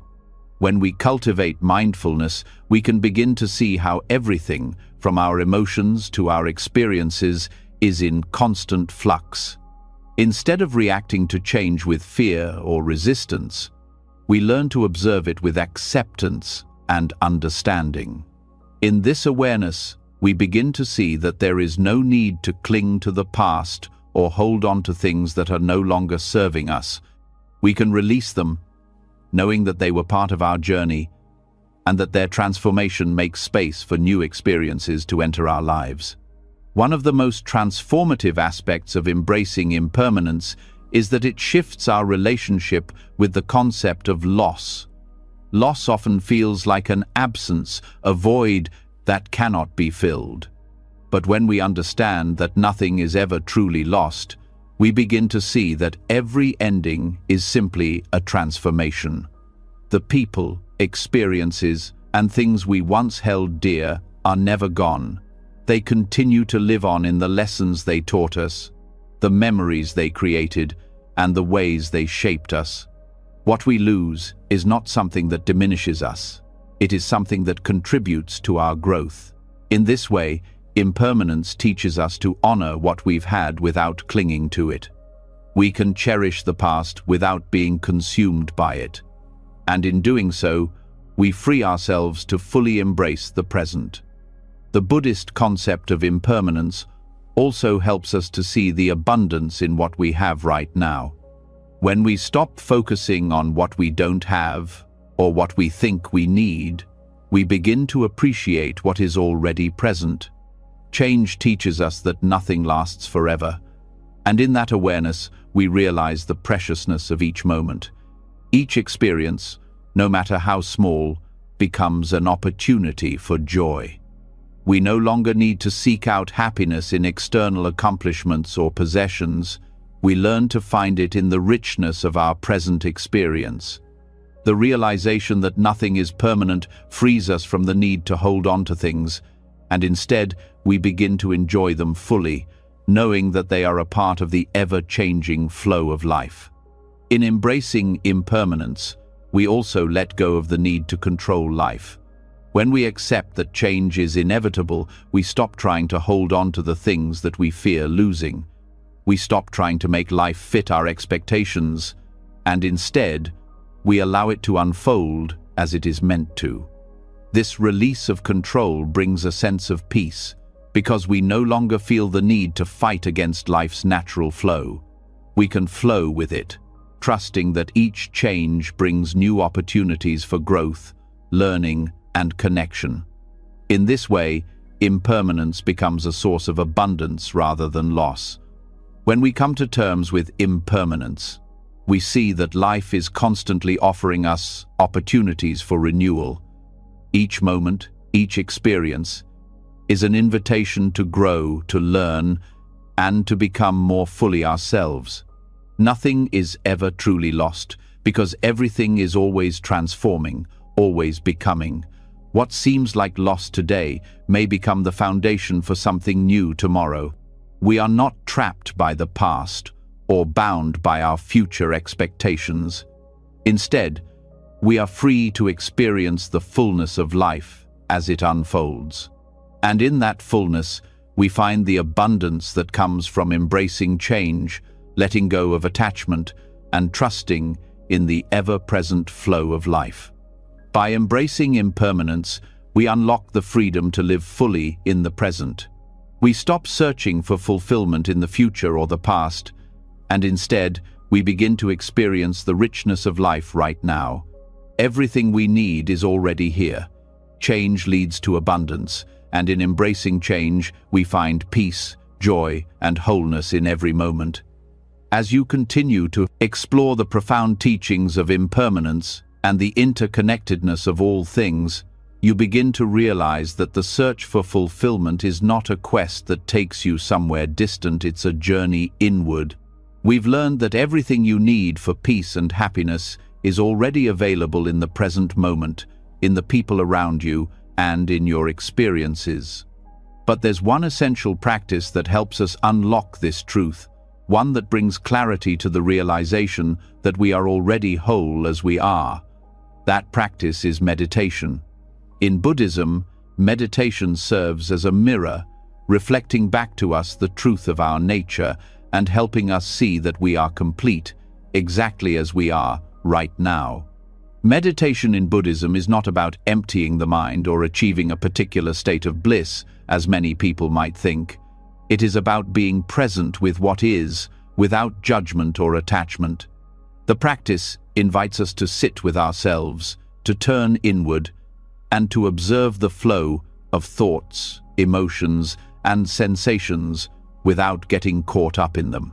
This process allows us to see our true nature, to recognize the fleeting nature of our thoughts, and to understand that we are not defined by them. Through meditation, we are able to reflect on who we truly are, beyond the constant chatter of the mind, and in that reflection, we discover that we are already complete. When you first begin a meditation practice, you may feel like you are doing something difficult, like you need to reach a certain state of peace or clarity. But the beauty of Buddhist meditation lies in the realization that you don't need to strive for anything. There's nothing you need to change or fix about yourself. Meditation simply allows you to see yourself as you are, with all your thoughts, your imperfections, and your distractions, and to accept them without judgment. In this acceptance, you begin to recognize that you are enough. You don't need to be perfect. You don't need to have all the answers. All you need to do is be present, and in doing so, you begin to feel a deep sense of completeness. As you sit in meditation, you may start to notice the constant flow of thoughts that arise, thoughts about the past, about the future, about what you need to do or be. These thoughts can seem overwhelming at first, and the temptation might be to engage with them, to follow their lead. But meditation teaches us to observe these thoughts as they come and go, without getting caught up in them. The more you practice this, the more you begin to realize that you are not your thoughts. You are the awareness behind them. The thoughts do not define you, and in recognizing this, you can experience a deep sense of freedom. This awareness is where your true self resides, and through meditation, you begin to experience it more fully. Meditation also reveals how much of our mental energy is spent on trying to control or resist the flow of life.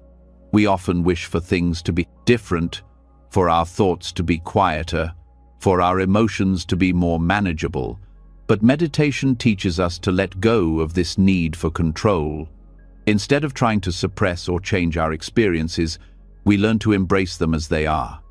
When you sit with your thoughts, emotions, and sensations without judgment or expectation, you begin to see that everything is temporary. The mind is constantly changing, just like everything else in life. By accepting the impermanence of your thoughts, you can let them flow freely without becoming attached to them. In this way, meditation helps us come to terms with the reality that nothing is permanent, neither our thoughts nor our feelings, and in that acceptance, we find peace. Through consistent practice, meditation helps us develop a deeper understanding of our true nature. We come to recognize that our essence is not defined by our thoughts, our roles, or our external circumstances. Instead, we are a consciousness, a presence that exists beyond these fleeting things. This awareness of our true nature is liberating because it frees us from the idea that we need to do, achieve, or become something to feel complete.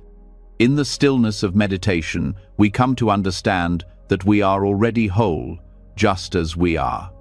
Buddhist meditation also teaches us to cultivate compassion, not just for others, but for ourselves. When we meditate, we learn to observe our own mind and emotions with kindness and understanding. We don't judge ourselves for having wandering thoughts or feeling restless. Instead, we offer ourselves patience and acceptance. This practice of self-compassion is essential because it allows us to let go of the harsh self-criticism that often arises when we don't meet our own expectations. Instead of striving to be someone else, we learn to embrace who we are, in all our imperfections, and to love ourselves just as we are. In this love, we find the wholeness that we have been seeking. Another powerful aspect of meditation is its ability to help us release attachment. We are often attached to our thoughts, to our identity, to our achievements, or to the way things should be. These attachments create suffering because they prevent us from fully embracing the present moment. When we meditate, we learn to let go of these attachments, recognizing that they do not define us. The more we practice, the more we begin to see that our true nature is not tied to anything external. We don't need to hold on to our past, our successes, or our desires. When we let go of these attachments, we free ourselves to simply be in the present moment as we are. And in that freedom, we discover a deep sense of peace and completeness. Meditation also helps us develop the ability to sit with discomfort. Life is not always comfortable, and we often try to avoid or escape difficult emotions or situations. But in meditation, we learn to sit with whatever arises, whether it is pain, sadness, frustration, or joy, without trying to push it away or control it. This ability to stay present with discomfort is a powerful tool for growth because it teaches us to be okay with whatever is happening. We learn that we don't need to run from difficult emotions and that, in fact, by embracing them, we can gain valuable insight into ourselves. Over time, this practice of sitting with discomfort helps us cultivate resilience as we become more comfortable with the ebb and flow of life. Through meditation, we also begin to develop a greater sense of clarity. The more we practice being present, the more we begin to see things clearly. We stop being consumed by distractions and start to understand ourselves and the world around us with greater depth. Meditation allows us to quiet the noise of the mind and tune into the deeper truths that are always present, but often obscured by our constant thoughts and judgments. In this clarity, we begin to see the interconnectedness of all things, and we understand that our fulfillment is not dependent on anything outside of us. It is found within, in the space of awareness that meditation helps us cultivate. Finally, Buddhist meditation offers us the gift of peace. As we practice, we gradually experience a deep sense of calm and stillness. This peace is not something we need to chase or achieve. It is already within us. Meditation simply helps us remove the obstacles that prevent us from accessing it. In this peace, we realize that we are complete as we are. We don't need to fix ourselves, we don't need to become someone else, and we don't need to attain anything to feel whole. We already are. This realization brings with it a profound sense of contentment and joy, one that is not dependent on external circumstances, but comes from within. Through meditation, we reflect on our true nature and come to see that we are already whole. We no longer feel the need to seek or strive for fulfillment because we realize that it is already here, in the present moment, within us. In the stillness of meditation, we find peace, clarity, and love for ourselves. And in that space, we recognize that we are enough. We are complete, just as we are. As you begin to embrace compassion and cultivate kindness within yourself and toward others, a deeper understanding starts to emerge. The realization that much of our suffering stems from our desires. While desire itself isn't inherently wrong, the Buddha teaches that it is our attachment to these desires, the belief that they are the key to happiness, that leads to pain and dissatisfaction. This shift in perspective can be life-changing. It invites us to reflect on what we truly want, not just in terms of what we think we need to feel fulfilled, but in terms of understanding the deeper roots of desire itself. When we learn to look at desire through the lens of Buddhism, we can free ourselves from its grasp and move toward a life of true contentment. Buddhism teaches us that desire is not just a passing emotion or an occasional want. It's the root cause of much of our suffering. We live in a world that constantly feeds our desires. We are told that fulfillment comes from having more success, more wealth, more possessions, and more recognition. Yet, as we look around, we see that despite these external markers of success, many people still feel incomplete, anxious, or dissatisfied. This is because desire, in its essence, is based on the belief that we are lacking something. When we chase after these desires, we are not seeking happiness or peace, but attempting to fill a void we believe exists within us. The more we desire, the more we believe we are incomplete, and the more we reinforce the idea that we need something more to be whole. Buddhism challenges this understanding by urging us to rethink our relationship with desire. The teachings of the Buddha suggest that desire isn't inherently bad, but it is our attachment to desire that leads to suffering. When we cling to the belief that we need to achieve, own, or experience something to be complete, we are operating from a place of lack. This mentality keeps us in a constant cycle of wanting, acquiring, and then wanting more again. It's a cycle that never truly satisfies because fulfillment is always just out of reach. In Buddhism, desire is seen as a form of craving that can never be fully satisfied, because once one desire is met, another will arise, and the cycle continues.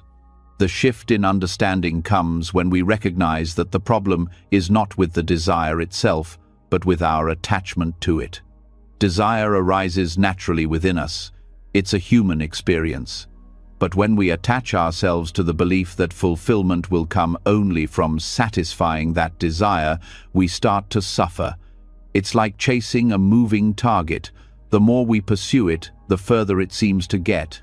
But when we let go of the attachment to desire, we stop defining ourselves by what we lack, and instead, we start to experience life as it is, with all its imperfections and beauty. We begin to see that we are already whole, and nothing outside of us can complete us. This is where Buddhism introduces a radical shift in how we approach contentment. Instead of constantly seeking more, we learn to turn inward and recognize the inherent peace and satisfaction that already exists within us. When we stop seeking fulfillment outside of ourselves, we start to understand that true happiness doesn't depend on having more or achieving more. It comes from being present, from accepting life as it is, and from appreciating the simple beauty of each moment. When we release the need to chase after desires, we allow ourselves to be fully content with what is. This shift, from wanting more to appreciating what we have, opens up the space for true peace and contentment. The key to this shift is mindfulness. Mindfulness is the practice of observing our desires without judgment, attachment. It allows us to see our cravings for what they are: impermanent and fleeting. When we become aware of our desires, we can begin to examine them without becoming consumed by them. Mindfulness teaches us to recognize that desires are not the problem, but the attachment to them is what causes us to suffer. By observing our desires without clinging to them, we free ourselves from their control. We begin to understand that we do not need to satisfy every craving in order to feel complete. In fact, the more we let go of our attachment to desires, the more peaceful and content we become. Through this practice of mindfulness, we also begin to see that our desires are often shaped by external influences: society, culture, advertising, and even the expectations of others. We are conditioned to believe that we must constantly strive for more in order to be happy. But when we become mindful of these influences, we can start to disentangle ourselves from them. We begin to see that the desires we chase are often not our own, but are instead a reflection of what others have told us we need. This awareness allows us to let go of the pressure to conform to societal expectations and to cultivate a deeper understanding of what truly brings us fulfillment. In Buddhism, the practice of letting go of desire is also tied to the understanding of impermanence. When we recognize that everything is constantly changing, including our desires, we begin to see that nothing is permanent, including the things we think will bring us lasting satisfaction. This awareness helps us break free from the attachment to external desires and instead focus on cultivating internal peace. Impermanence teaches us that nothing outside of us can provide lasting fulfillment. The more we seek external sources of happiness, the more we reinforce the belief that we are incomplete. But when we turn inward and recognize the impermanent nature of our desires, we begin to experience true contentment in the present moment. Another important aspect of Buddhism's view on desire is the concept of non-attachment.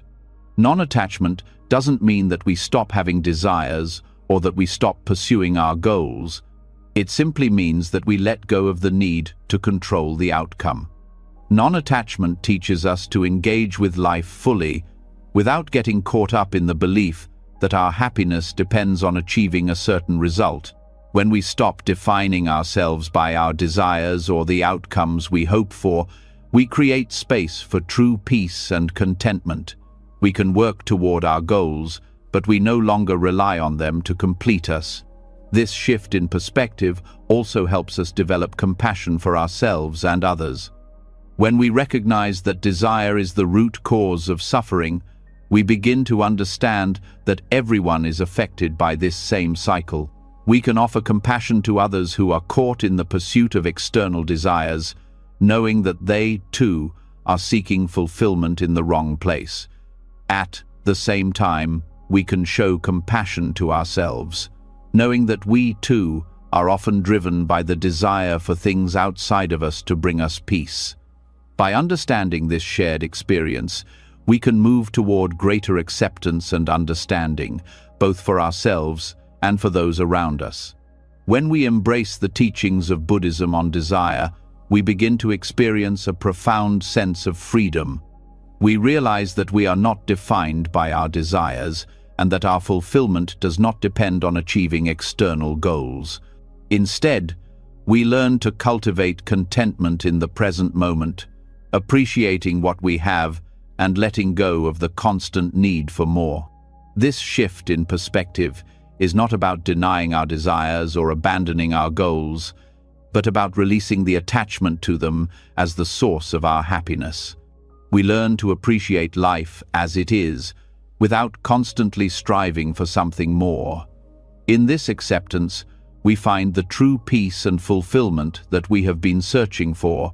As we explore the nature of desire and its role in shaping our experiences, we come to a powerful realization that true fulfillment doesn't come from striving for more, but from recognizing that what we already have is enough.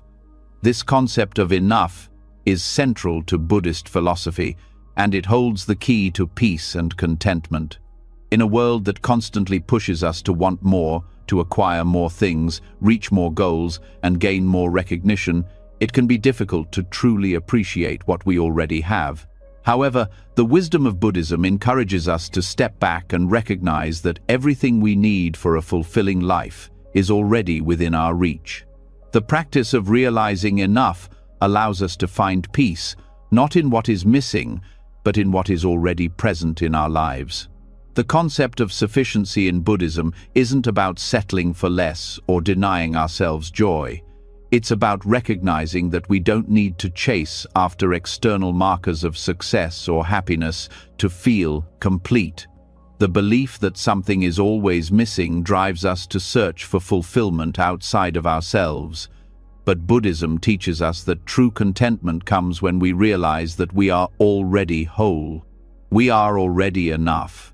When we stop chasing more, when we stop looking for happiness in external things, we can begin to cultivate a sense of peace and fulfillment in the present moment. This recognition frees us from the cycle of desire and craving that keeps us stuck in a constant pursuit of something more, something better. Sufficiency doesn't mean that we stop dreaming or striving for improvement. It simply means that we stop measuring our worth by what we have or what we achieve. We begin to see that our value is not defined by external possessions or accomplishments, but by our inherent nature. The Buddha taught that we are all interconnected, and that fulfillment comes not from what we possess, but from understanding our place in the world and embracing the present moment as it is.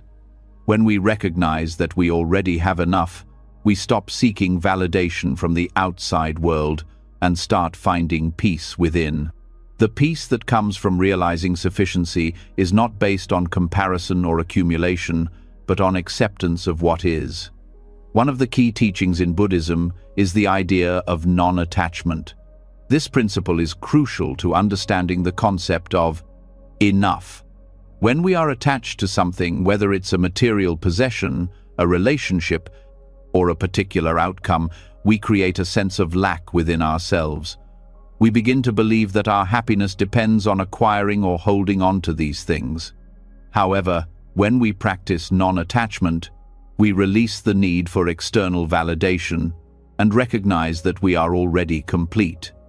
We don't need to chase after anything to feel fulfilled. Instead, we begin to find joy in the simple act of being present, appreciating what we already have. Non-attachment teaches us to live with a sense of peace, knowing that everything we need is already within us and that nothing outside of ourselves can make us whole. This understanding of sufficiency can transform our relationships too. When we believe that we are already enough, we stop relying on others to complete us or make us feel worthy. We can engage with others from a place of love and connection rather than from a place of need. Relationships become an opportunity for mutual support rather than a means of fulfilling a sense of lack. This shift allows us to approach others with more compassion, because we no longer view them through the lens of wanting something from them. Instead, we see them as complete individuals, and we appreciate them for who they are, not for what they can provide us. Realizing that we are enough also changes the way we view challenges and difficulties. Often, we experience frustration or disappointment when things don't go as planned.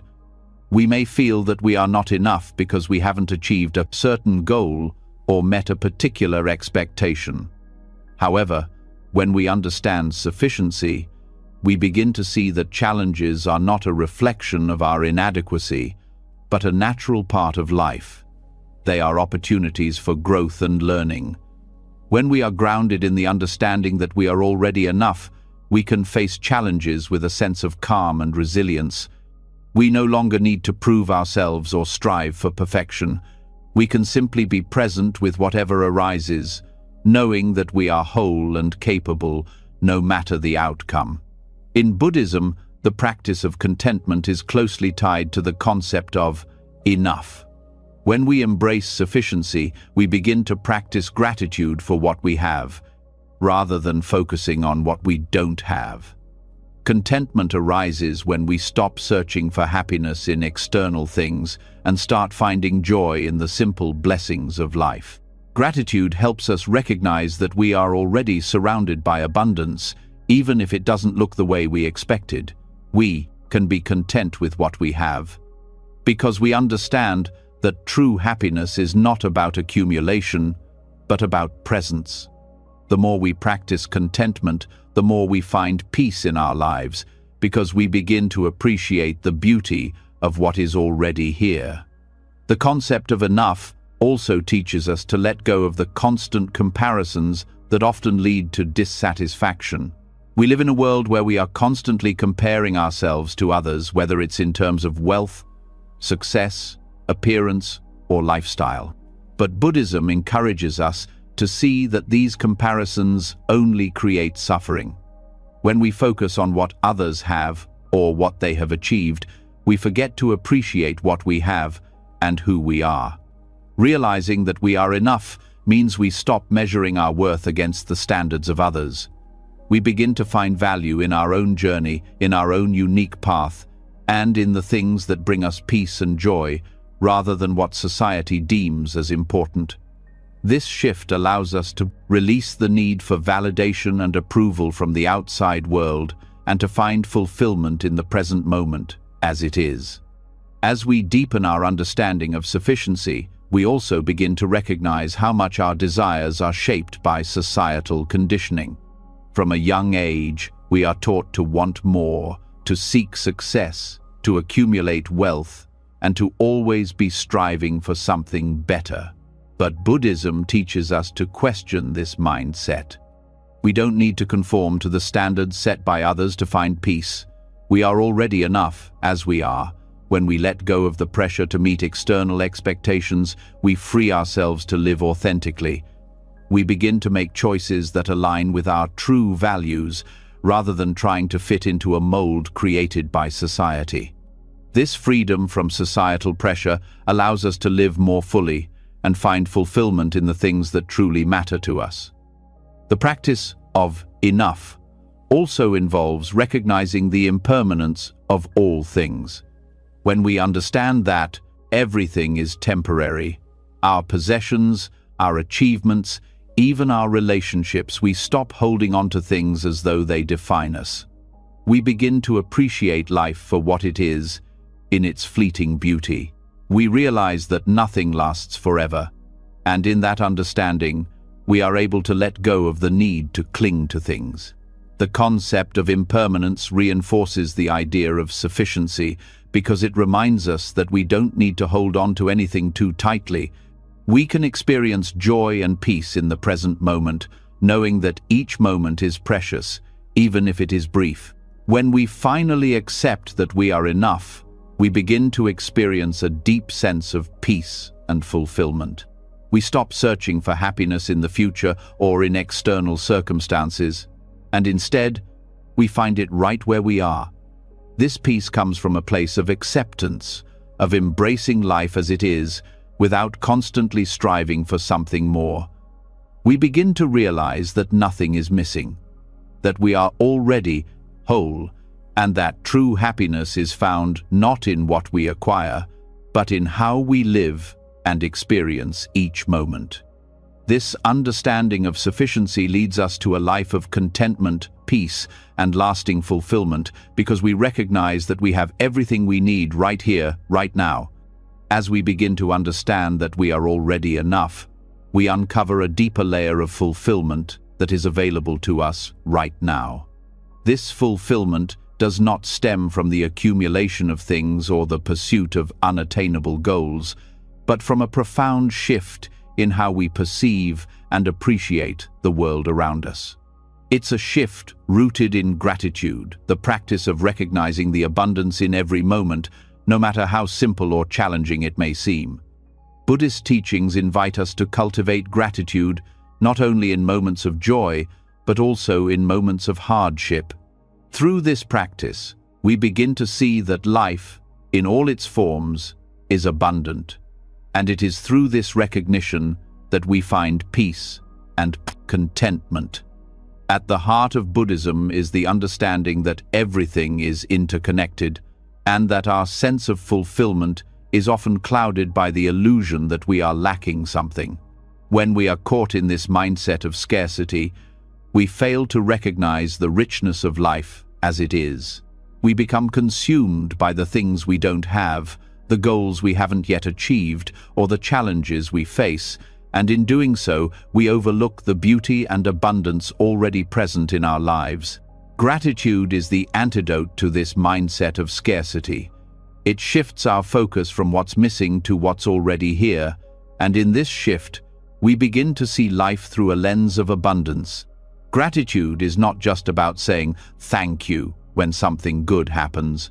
It's about deeply appreciating the simple moments of life, the things that often go unnoticed, the warmth of the sun, the sound of a loved one's voice, the comfort of a meal, or the stillness of the early morning.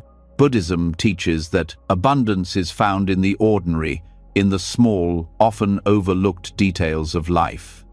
When we practice gratitude, we begin to see the richness in everything, even in the mundane. We stop waiting for the next big thing, the next milestone, to bring us happiness, and instead, we cultivate joy in the present moment.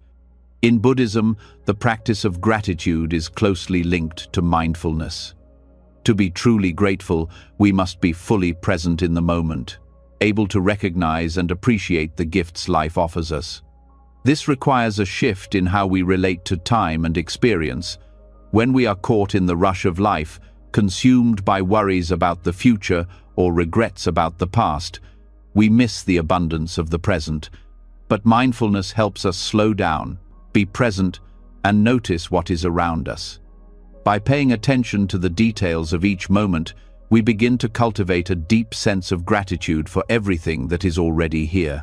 Gratitude also has a transformative effect on how we relate to challenges. It is easy to feel grateful when things are going well, but true gratitude arises when we can also appreciate the difficulties we face. Buddhism teaches that suffering is an inevitable part of life, but it is through suffering that we learn, grow, and transform. When we can find gratitude in the midst of pain or hardship, we begin to see these experiences not as obstacles, but as opportunities for growth.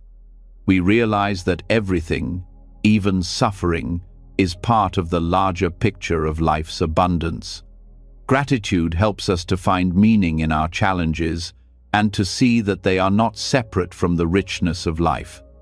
In cultivating gratitude, we also come to realize that abundance is not limited to material wealth or success. Often, we think of abundance as something we acquire: money, possessions, achievements. But Buddhist teachings remind us that true abundance lies in our relationships, our inner peace, and our capacity to love and be loved. The more we practice gratitude, the more we realize that these intangible forms of abundance are often far more fulfilling than anything material. Gratitude deepens our connections with others because it helps us to recognize the value of the people in our lives. It allows us to see them not as sources of validation or fulfillment, but as fellow human beings worthy of love and appreciation. One of the most powerful aspects of gratitude is its ability to shift our perspective on life. When we focus on what we are grateful for, we begin to see the world as abundant rather than lacking. This shift in perspective has a profound effect on our well-being. Studies have shown that practicing gratitude regularly can increase levels of happiness, reduce stress, and improve overall health. By focusing on the positive aspects of our lives, we naturally shift our energy toward what is good, rather than dwelling on what is missing. Gratitude helps us to feel more content, more at peace, and more connected to the world around us. In Buddhism, the practice of gratitude is not a one-time effort, but a way of living. It is a continual process of recognizing and appreciating the abundance of life, even in the midst of challenges. Each moment offers an opportunity to cultivate gratitude, whether it's in a quiet moment of reflection, during a conversation with a friend, or when facing a difficult situation. Gratitude helps us to remain present and connected. As we develop this practice, we begin to see that there is always something to be grateful for, no matter the circumstances. Gratitude also deepens our understanding of impermanence. When we recognize that everything is transient, our experiences, our relationships, even our own lives, we begin to appreciate each moment more deeply. Gratitude allows us to hold our experiences lightly, knowing that they are fleeting, and yet precious because of their impermanence. Instead of clinging to the past or wishing for a future that doesn't exist yet, we learn to savor the present, knowing that it, too, will pass. This awareness of impermanence makes our moments of gratitude all the more meaningful, because we understand that they are part of the beautiful flow of life. Through gratitude, we also cultivate a sense of interconnectedness. We begin to see that everything in life is interconnected: the people we encounter, the experiences we have, the opportunities we are given. Gratitude allows us to recognize the contributions of others to our lives, whether they are small acts of kindness or deep, meaningful relationships. We start to see that we are not isolated individuals, but part of a larger, interconnected web of life. This understanding of interdependence deepens our gratitude, because we recognize that we are part of something much larger than ourselves. As we continue to practice gratitude, we begin to experience a shift in how we relate to our desires and expectations. In the past, we may have believed that fulfillment would come from acquiring more or achieving certain goals. But through the practice of gratitude, we learn to appreciate the present moment, to recognize the richness that already exists around us, we begin to see that we don't need to chase after more in order to be happy. Happiness is found in the awareness that we already have everything we need in the present moment. The practice of gratitude helps us release the belief that something is missing and instead shows us that everything we need for a fulfilling life is already here. Ultimately, the practice of gratitude opens our hearts to the abundance of life. It allows us to see the world as a place of plenty, not scarcity, and helps us find joy in the simple, everyday moments that make life rich. Gratitude is a powerful tool for cultivating peace because it shifts our focus from what is lacking to what is already present. By practicing gratitude in every situation, we learn to live with a sense of abundance, knowing that we are enough and that life is enough, just as it is. Through this lens of gratitude, we can begin to experience a deep, lasting fulfillment that comes from appreciating the beauty in all things, no matter how simple or challenging they may seem. As we move through life, it often feels like we need to fill the silence with constant activity, thoughts, and noise. We chase after distractions, believing that in the noise, we will find something that will complete us: more information, more stimulation, more external validation. However, as we've learned from the practices of mindfulness and gratitude, true fulfillment does not come from external sources. It comes from within, from a deep sense of inner peace that is always accessible when we learn to listen, when we embrace stillness. In silence, we come face to face with our true nature and realize that everything we need has been here all along. The paradox of stillness is that in the moments when we stop trying to do, when we let go of our need to fill the space around us, we open the door to profound insight and connection. We often think that silence is empty, that it's something to be feared or avoided because it leaves us alone with our thoughts. But in Buddhism, silence is not a void. It is a space for reflection, for clarity, and for deep understanding. It is through silence, particularly in the practice of meditation, that we can begin to realize that our true essence is not something we have to strive for or attain. It is already within us. All we need to do is pause and allow ourselves to connect with the stillness that resides beneath the surface of our busy lives. In meditation, silence provides us with the opportunity to step out of the constant flow of thought, out of the cycle of wanting, striving, and doing.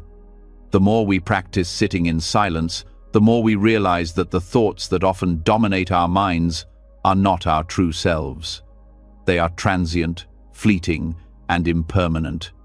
In silence, we can observe these thoughts without attachment, without judgment.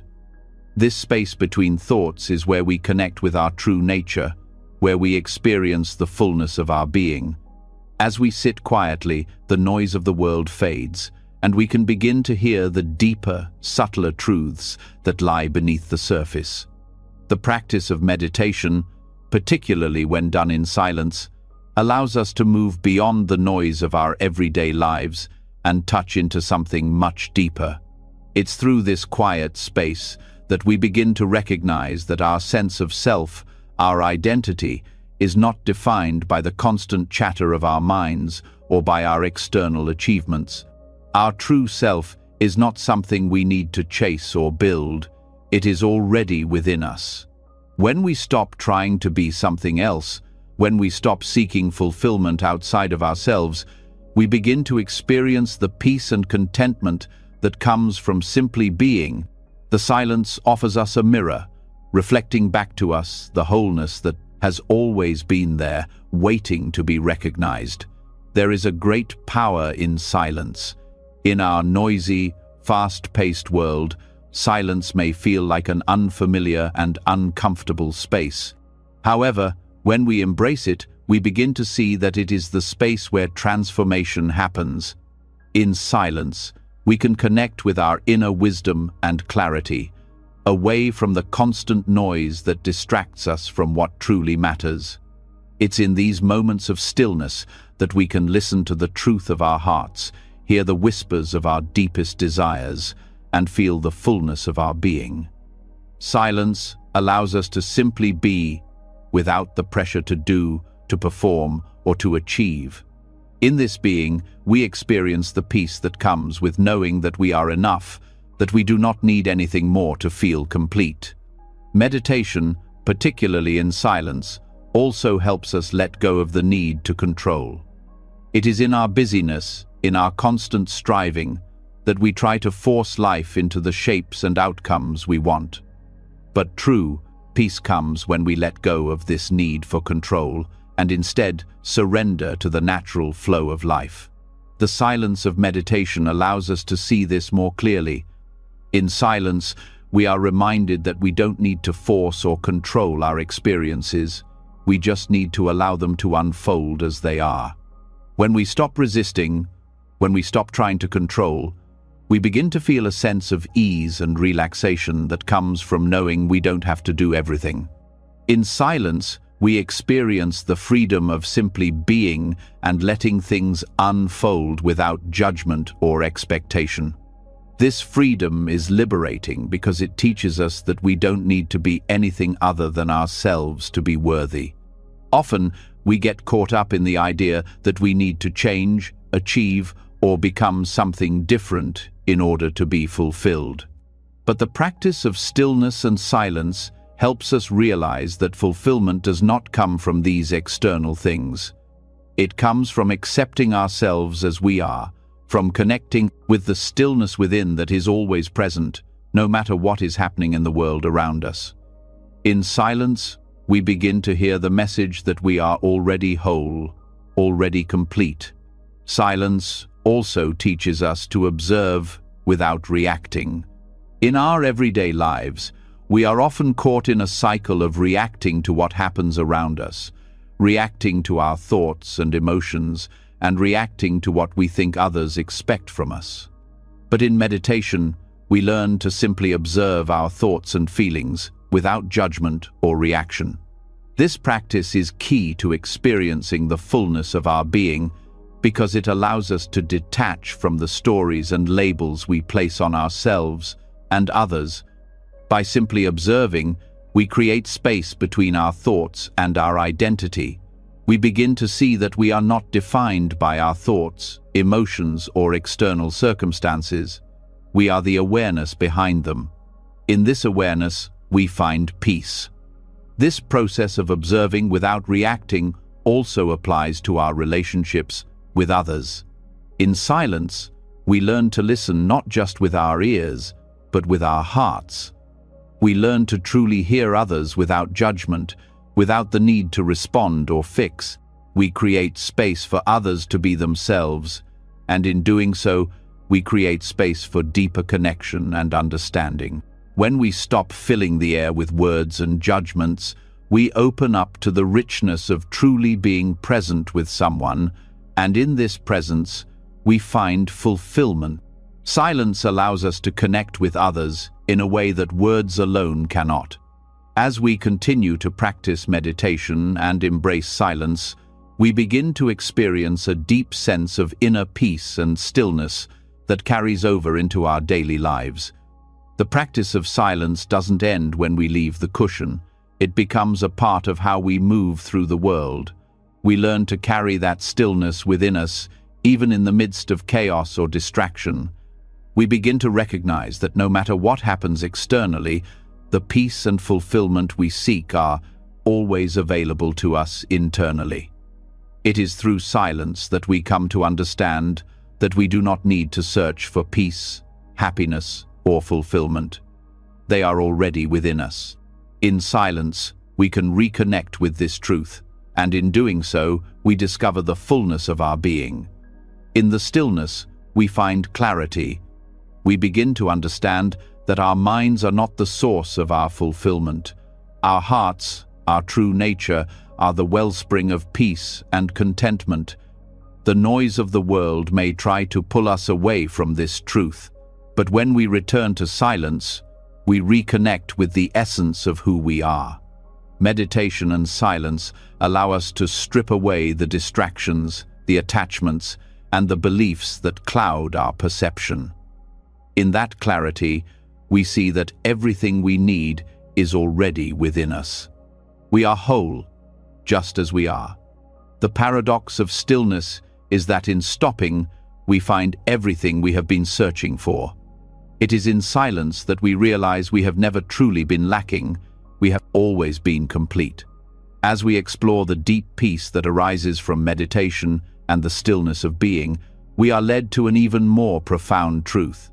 Peace is not simply found in moments of silence or retreat, but in the way we relate to the everyday flow of life. It's easy to feel that peace is something that can only be accessed in perfect conditions or when everything aligns just right.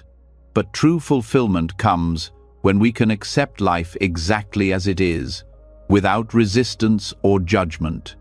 This practice of joyful acceptance, so central to Buddhist teachings, invites us to embrace life in all its imperfection, to meet each moment as it comes, and to find completeness in the act of simply being with what is. Acceptance is often misunderstood as resignation or passivity, but in the Buddhist tradition, it is a powerful act of strength and liberation. It is not about giving up or turning away from life's challenges.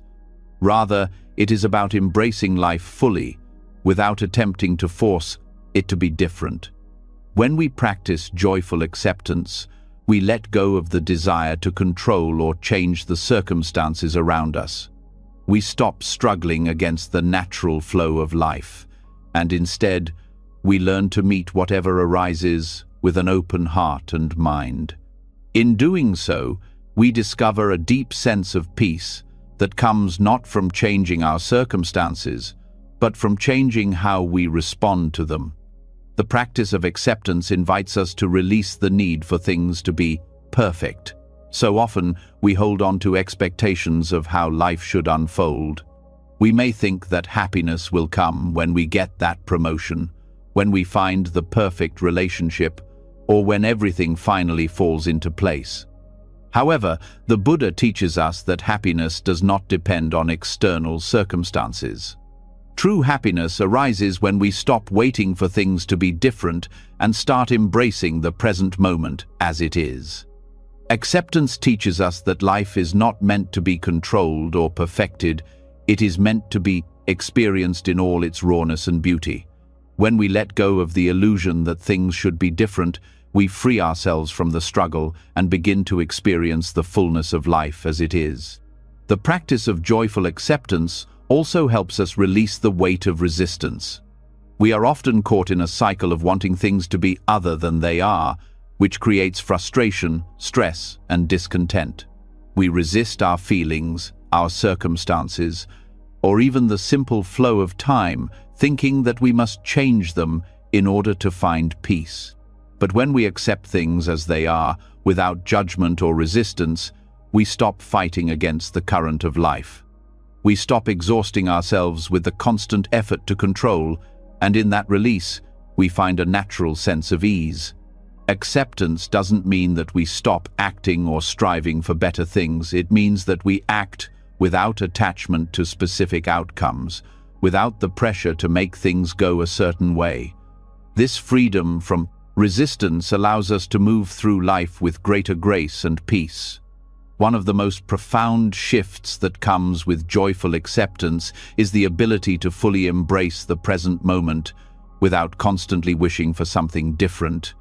When we stop resisting the present, we begin to see that it is rich with possibility, full of opportunities for growth, connection, and joy. Even in the midst of challenges, acceptance allows us to see the lessons, the beauty, and the growth that lie within every experience. Life, in all its imperfection, becomes a gift, something to be cherished rather than resisted. By embracing the present as it is, we free ourselves from the constant need to search for something better, and we begin to find peace in the simple act of being. This doesn't mean that we ignore our pain or difficulties. Joyful acceptance does not require us to deny our emotions or to pretend that everything is perfect. Instead, it means acknowledging our pain, our struggles, and our imperfections without trying to escape them or change them immediately. It means sitting with our discomfort without judgment and allowing it to be part of the whole experience of life.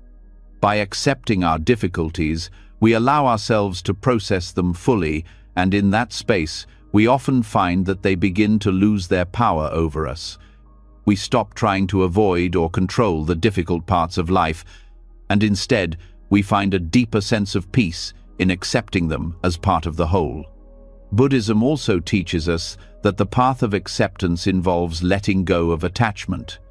We are often attached to certain outcomes, to people, or to specific ideas of how life should unfold. When we cling to these attachments, we create suffering because we are attached to something that is constantly changing. Acceptance teaches us to release our grip on these attachments and to allow life to flow naturally. When we let go of our attachment to particular outcomes or circumstances, we open ourselves up to new possibilities. We are no longer bound by our desires, but instead, we are free to experience life as it is, in all its beauty and complexity. Another important aspect of joyful acceptance is the practice of gratitude. When we accept life as it is, we begin to see it as a gift. Gratitude allows us to appreciate the things we have, rather than focusing on what we don't have.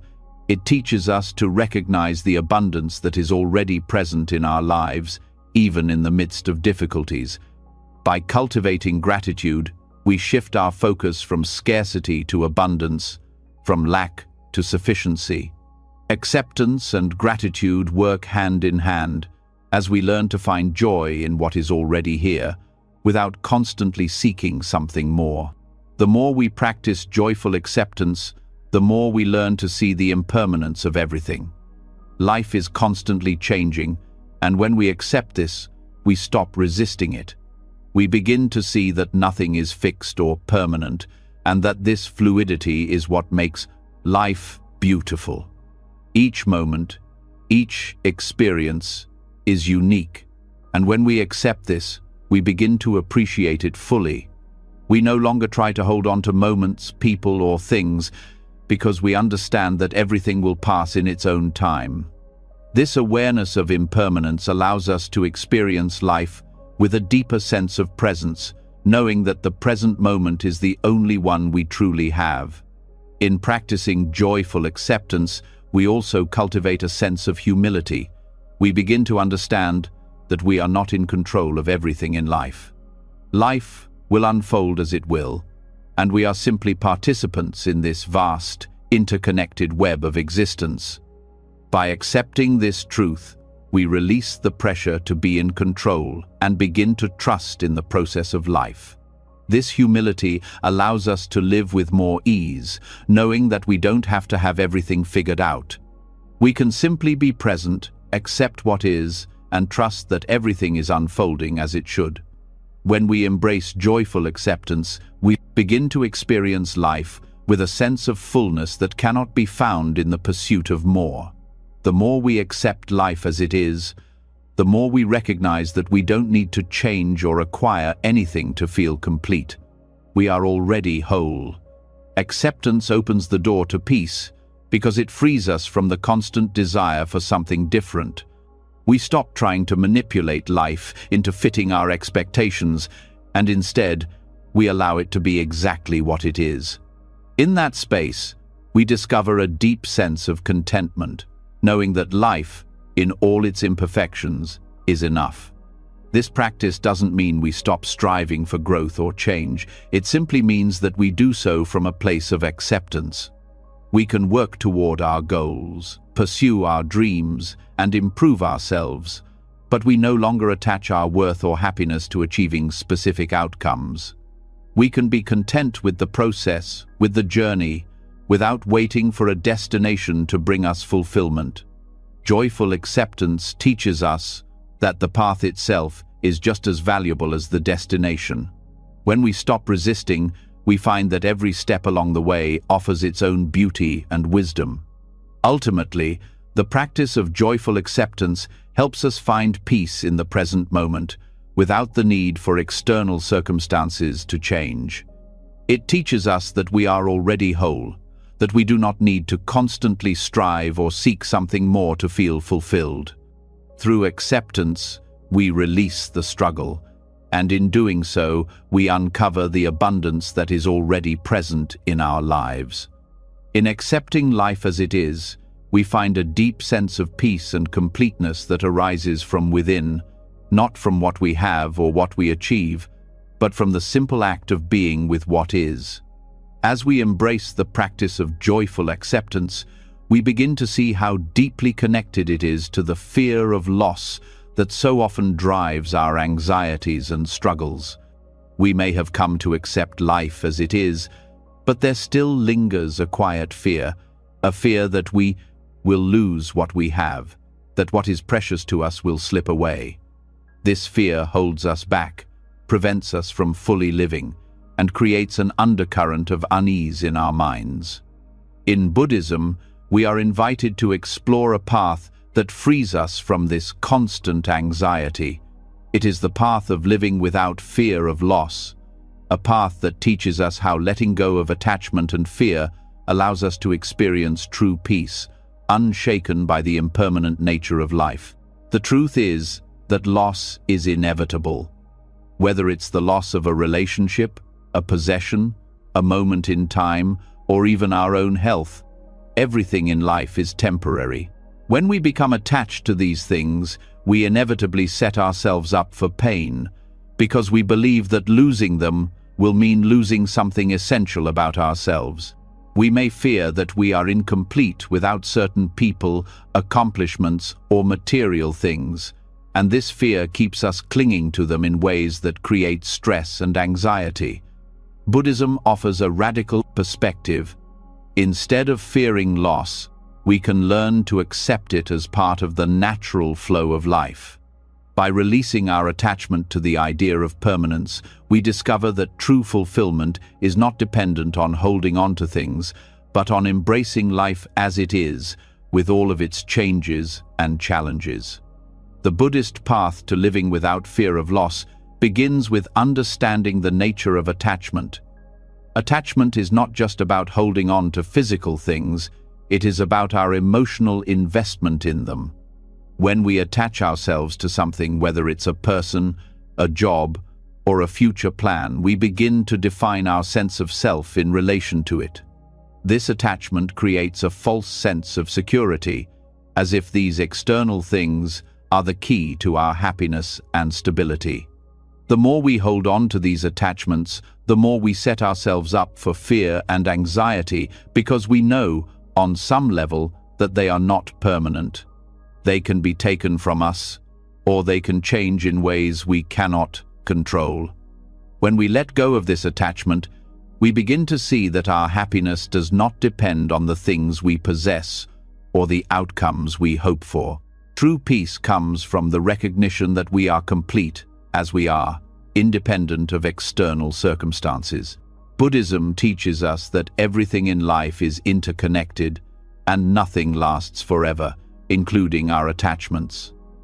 Once we accept the impermanence of life, we start to let go of the need to cling to things. We no longer view the potential for loss as a threat, but as a natural part of the cycle of life. This understanding allows us to experience life with greater freedom, knowing that we do not need to hold on to anything to feel fulfilled. Living without fear of loss requires us to cultivate a sense of trust in the flow of life. Instead of living in constant worry about what might be taken from us, we begin to embrace life as it is, in all its unpredictability. We trust that, even in the face of change and loss, we will find the strength to move forward. This trust does not come from a belief that everything will always go our way, or that life will always be easy. It comes from the understanding that we are resilient, that we have the capacity to adapt and find peace even in difficult circumstances. Buddhism teaches that the mind is capable of great peace when we learn to accept life as it comes, without attachment to outcomes. This practice of letting go of fear and attachment also brings us closer to our true nature. The more we let go of the things we hold on to, the more we begin to experience the fullness of our being. Our true self is not defined by the people we associate with, the work we do, or the material possessions we own. When we release attachment to these things, we come into contact with a deeper, more profound sense of who we are. This is the self that is always whole, always at peace, regardless of external circumstances. By letting go of the fear of losing what we think is essential to our happiness, we connect more deeply with this true self, and in doing so, we find a sense of fulfillment that is not dependent on anything outside of us. Fear of loss often arises from a deep sense of insecurity, the belief that we are not enough on our own, that our happiness depends on something external. But when we start to let go of these attachments, we begin to understand that our worth is inherent. We are not dependent on people or things to feel complete. We are enough, just as we are. This realization is liberating because it frees us from the constant anxiety of needing to hold on to what we think defines us. In Buddhism, this is the teaching of non-self, the understanding that our sense of identity is fluid and not bound by external factors. When we let go of the attachment to a fixed sense of self, we can live with a sense of openness and freedom, unafraid of what might change.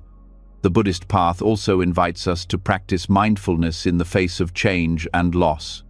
When we are mindful, we become more aware of our reactions to loss, whether it's the loss of a relationship, a job, or even our health. Instead of reacting with fear, anger, or sadness, we learn to observe our emotions without getting caught up in them.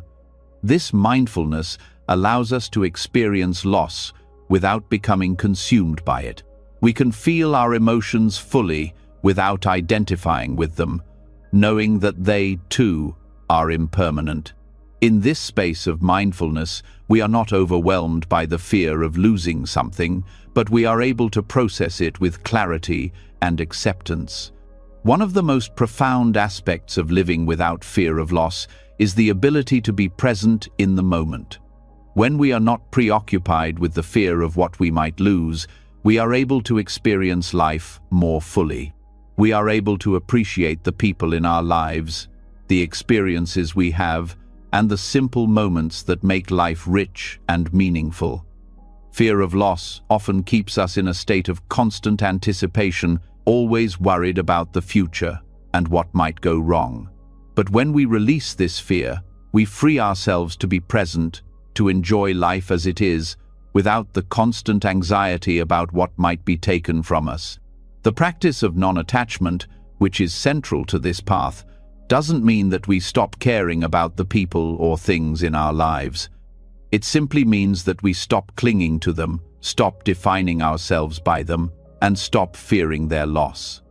We can love deeply, pursue our passions, and cherish the people in our lives without becoming dependent on them for our sense of self-worth. We can let go of the need to control or possess, and instead embrace life in its ever-changing form. In doing so, we create space for peace, joy, and fulfillment, knowing that everything we need is already within us. Living without fear of loss also helps us cultivate a sense of compassion for others. When we understand that all beings experience loss and change, we are more able to empathize with their suffering. We see that we are not alone in our struggles, and that the fear of loss is a shared human experience. This understanding fosters a sense of connection and compassion, allowing us to offer support to others without fear or judgment.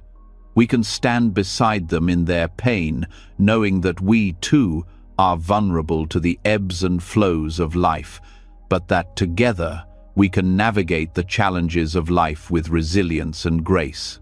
In this way, living without fear of loss transforms not only how we experience life, but how we relate to others. It allows us to approach life with greater openness, flexibility, and peace. We stop living in fear of the future, and instead, we embrace the present moment with acceptance and gratitude. When we stop fearing loss, we stop defining ourselves by what we have, and we begin to experience the fullness of life, knowing that we are already whole and that nothing can truly take away our sense of peace and contentment. This is the path to eternal fulfillment, the understanding that we are complete just as we are, and that everything we need is already within us. As we reflect on the path to living without fear of loss, we also begin to uncover another hidden source of suffering, the constant comparison to others. It is so easy to measure our lives against the standards set by those around us, whether it's their success, their possessions, or their perceived happiness. We often believe that by comparing ourselves to others, we can understand where we stand in the world. But in truth, this only deepens our sense of inadequacy. Buddhism offers us a powerful antidote to this cycle of comparison. It invites us to recognize that true peace comes from embracing our unique journey without the need to measure our worth against someone else's. The more we compare ourselves to others, the more we reinforce the feeling that something is missing within us. We begin to feel that we are not enough, that we need to achieve what others have or live up to their standards in order to be fulfilled. But Buddhist teachings challenge this perception. The core principle of non-attachment applies to the constant desire to measure ourselves against others. When we compare ourselves to others, we tie our worth to external factors, things we don't control, and things that often change. The result is a constant feeling of dissatisfaction and a never-ending cycle of striving for something we don't have based on someone else's life or accomplishments. Buddhism teaches us that peace comes when we stop looking outward for validation and instead turn inward, accepting ourselves fully as we are, with all our strengths and imperfections. The practice of detaching from social comparisons starts by understanding that every individual's path is unique. When we compare ourselves to others, we forget that we are all on different journeys, shaped by our own experiences, circumstances, and lessons. What works for someone else may not be what is right for us, and vice versa. Each life is different, and it's only when we fully accept our own path, without comparing it to another's, that we can find peace. This doesn't mean that we stop learning from others or stop appreciating the success or growth that we see around us. Instead, it means that we stop measuring our worth against others' achievements. When we free ourselves from these comparisons, we can start to focus on our own growth, our own journey, and our own sense of fulfillment, which is the only standard that matters. Buddhism encourages us to embrace the present moment and to see it for what it is, not in relation to anyone else's life. When we stop comparing, we begin to see that everything we need is already within us. Peace arises from acceptance of where we are, right now, in this moment. When we stop chasing someone else's definition of success or happiness, we can begin to appreciate the beauty of our own path, with all its twists and turns. This doesn't mean we should stop striving for growth or improvement. It means that our growth is rooted in self-awareness and self-acceptance, not in the pursuit of external validation. The practice of mindfulness teaches us to stay present, to appreciate what we have, and to recognize that we are enough as we are, without needing to compare ourselves to anyone else. The more we embrace our unique journey, the more we realize that comparison only leads to suffering. When we look at others, we often fail to see the full picture. We see their successes, but not their struggles. We see their accomplishments, but not their sacrifices. Social media, in particular, amplifies this distortion, as it often presents only the highlight reel of people's lives. We may look at someone else's seemingly perfect life and feel that ours is lacking. But Buddhist teachings remind us that no one's life is perfect, and that comparing our internal reality to someone else's external circumstances will never lead to peace. Each person's path is filled with its own challenges, joys, and lessons. When we compare ourselves to others, we forget that we are all walking our own unique path, each with our own timing and circumstances. Letting go of comparisons doesn't mean we withdraw from the world or stop engaging with others. Instead, it means that we engage with others from a place of wholeness, not from a place of lack. We can celebrate the success of others without feeling diminished by it. We can learn from their experiences without measuring ourselves against them. In this way, comparison loses its power over us, and we begin to see the value in our own experiences and our own growth. This freedom from comparison also allows us to be more compassionate toward others. When we stop comparing ourselves to those around us, we begin to recognize that everyone is on their own path, with their own challenges and triumphs. We learn to appreciate the individuality of each person, and in doing so, we build deeper, more authentic connections. The Buddhist practice of detaching from comparison also teaches us to release our attachment to outcomes. So often, we measure our success by comparing it to someone else's achievements. But Buddhism teaches that true peace comes when we let go of the need to control the outcome and accept whatever unfolds. When we detach from the need for comparison, we stop defining ourselves by external measures of success. Instead, we begin to see success as an internal journey. How we feel about our progress, how we engage with the present moment, and how we stay true to our values are the true measures of success. This shift allows us to let go of the constant pressure to perform, and instead, we focus on being present, on living authentically, and on pursuing the things that truly matter to us. The practice of non-comparison is deeply connected to the Buddhist teachings on non-attachment. When we are attached to comparisons, we are attached to an outcome, to a measure of success that we think will make us feel complete. But attachment to outcomes only leads to suffering because we cannot control how things unfold. When we let go of this attachment and simply focus on the journey, we begin to experience life more fully. We stop worrying about how we measure up to others and start enjoying the process of growth and self-discovery. This acceptance of the present moment, without the constant need for comparison, allows us to experience peace, contentment, and joy, regardless of where we are on our journey. In Buddhism, it is said that the mind is like a monkey, always jumping from one thought to another.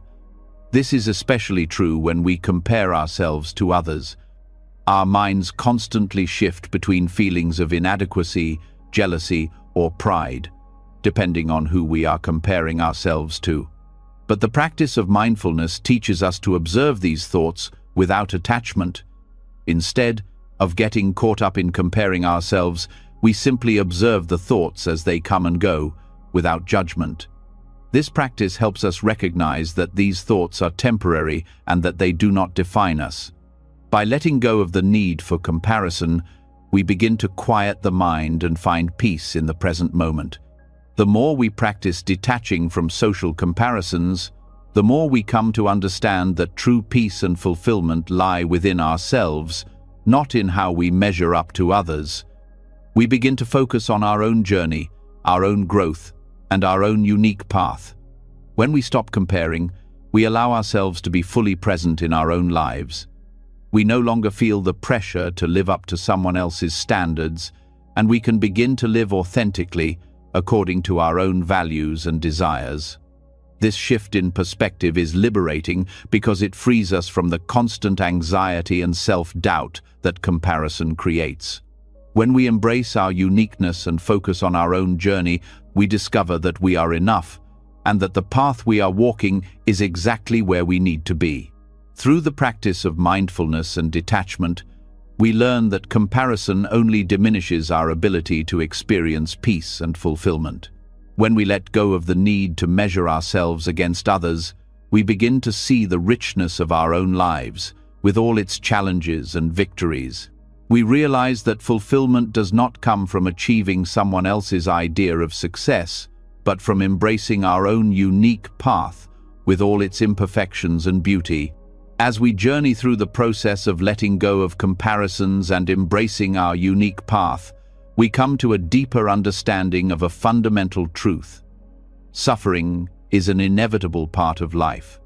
It's something many of us try to avoid or deny, believing that happiness is a place we should always strive for. However, Buddhism teaches us something profound. By fully acknowledging suffering, we can find a path not only to peace but to fulfillment. This realization, rooted in the Four Noble Truths, invites us to stop running from pain and instead use it as a powerful tool for growth and understanding. The more we accept suffering as an inherent part of life, the more we begin to uncover the richness that lies in fully experiencing all aspects of our existence. The Four Noble Truths offer a roadmap for understanding suffering. The first truth teaches us that suffering is a part of life, whether it comes from physical pain, emotional distress, or the deep dissatisfaction that arises from our constant striving. It's easy to think that suffering is something that happens to us, something that we can avoid or escape. But Buddhism teaches that suffering isn't something to fear or evade. It's an integral part of the human experience. In fact, acknowledging that suffering exists frees us from the idea that life should be perfect or without hardship. The very recognition of suffering allows us to move beyond illusion that happiness can be found in the absence of pain. Once we accept that suffering is an inescapable reality, we arrive at the second noble truth, which is the cause of suffering. The Buddha teaches that suffering arises from desire, craving, and attachment. When we hold on tightly to things, experiences, or even identities, we set ourselves up for inevitable disappointment. This desire to possess, to control, and to permanently secure certain outcomes creates suffering because it contradicts the natural, impermanent nature of life. When we look at life through the lens of attachment, we inevitably come to experience frustration and pain. The Buddha's second noble truth shows us that our suffering is not some random or meaningless event, but the direct result of our clinging to things that are constantly changing. The more we desire control, the more suffering we create for ourselves.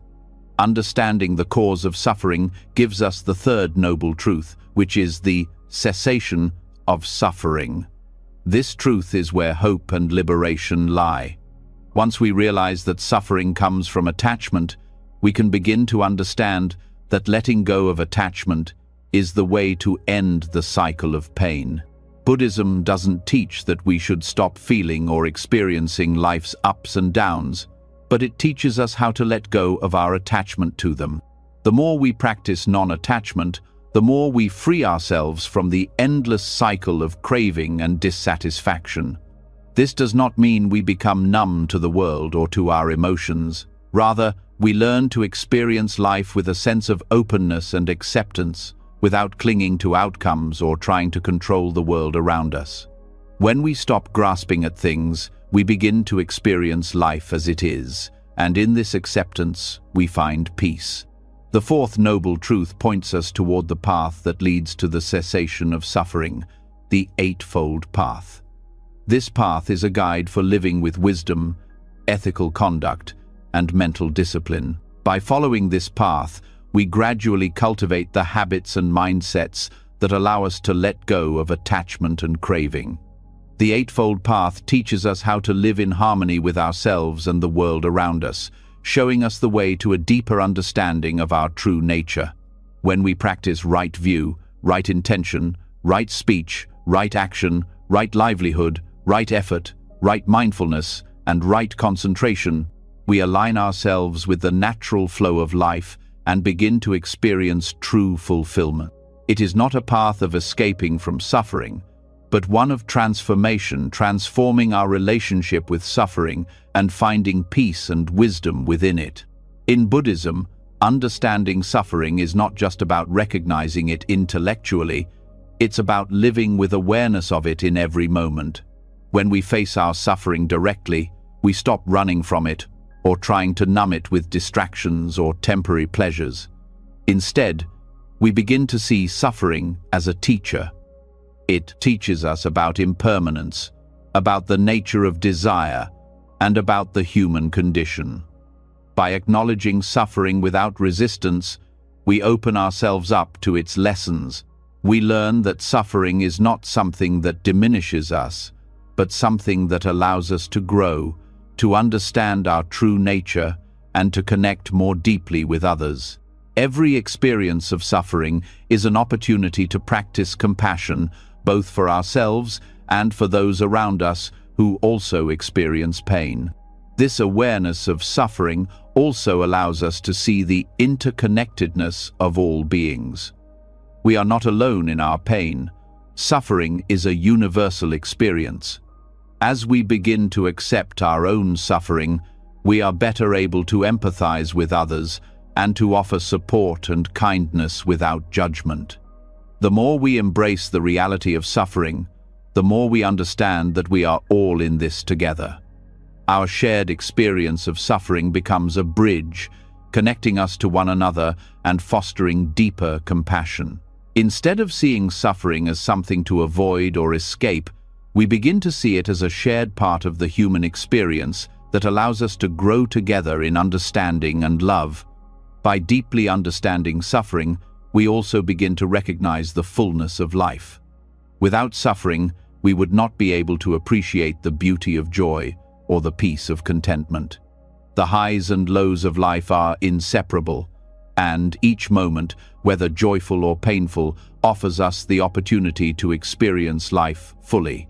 When we stop seeing suffering as something to be feared or rejected, we open ourselves up to the richness of every experience. Every moment of pain carries with it the potential for growth and transformation. Every moment of joy deepens our appreciation for life's impermanence and fleeting beauty. In this way, suffering and happiness are two sides of the same coin, both leading us toward a deeper understanding of ourselves and the world around us. The path to fulfillment through understanding suffering is not a linear one, nor is it something we achieve once and for all. It is an ongoing practice, one that requires continuous self-awareness, compassion, and mindfulness.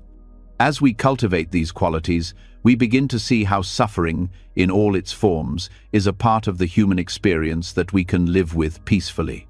Through the practice of understanding suffering, we can live with greater clarity, knowing that we are not defined by our pain, but by our capacity to embrace it with wisdom and compassion. The more we let go of resistance and attachment, the more we find that fulfillment arises naturally, not from avoiding pain, but from learning to live fully with it.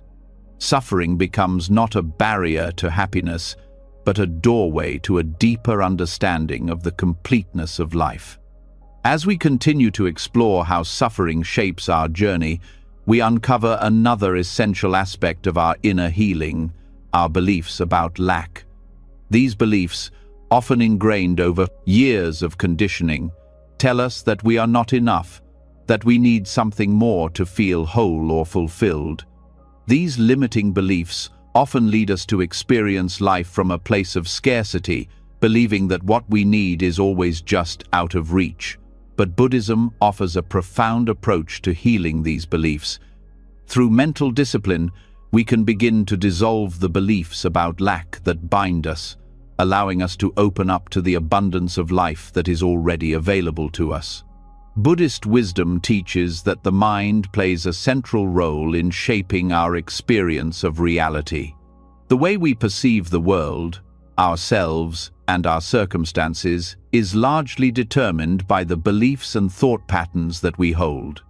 If we believe that we are incomplete or insufficient, we will see the world through a lens of scarcity, always feeling that something is missing.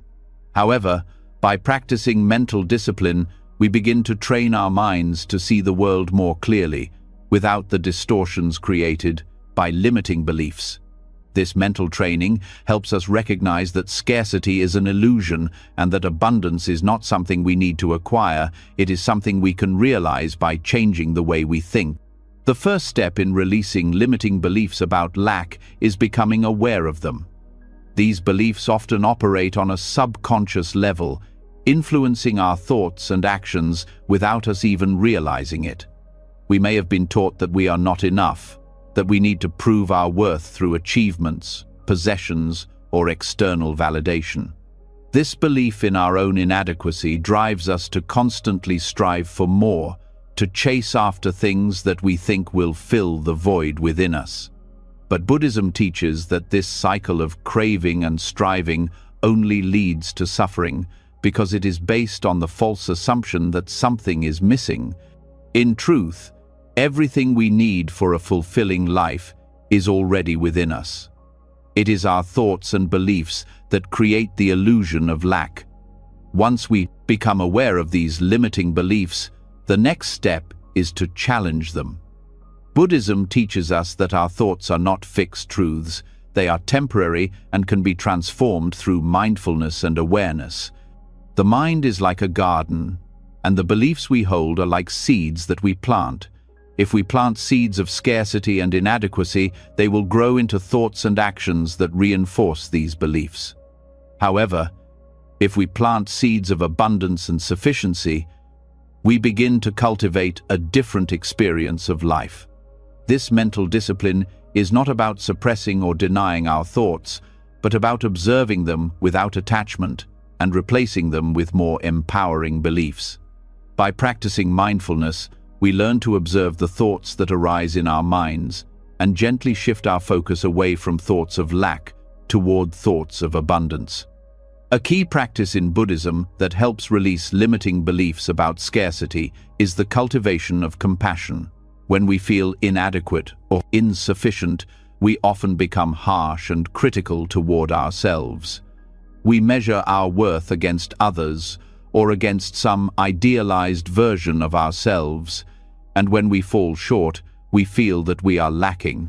But Buddhism teaches that compassion for ourselves and others is essential for healing. When we approach ourselves with compassion, we stop judging ourselves for our perceived flaws and start accepting ourselves as we are. This acceptance opens the door to recognizing that we are already whole, that we do not need to be anything other than who we are in order to be worthy of love, peace, and fulfillment. Compassion helps us release the belief that we are lacking and replaces it with the understanding that we are enough, just as we are. The practice of generosity is another important aspect of healing the mind through Buddhist wisdom. When we are caught in the belief that we do not have enough, we tend to hold on tightly to what we have, fearing that if we give, we will have less. But generosity is a powerful antidote to the belief in scarcity. When we give freely, whether it is our time, resources, or love, we begin to recognize that abundance is not something we need to hoard. Generosity teaches us that the more we give, the more we receive, not necessarily in material terms, but in peace, connection, and joy. Giving helps us dissolve the belief in lack and opens us up to the abundance that flows when we share from a place of love and gratitude. This act of generosity not only helps others, but it also heals our own minds by shifting our focus from what we don't have to what we can offer.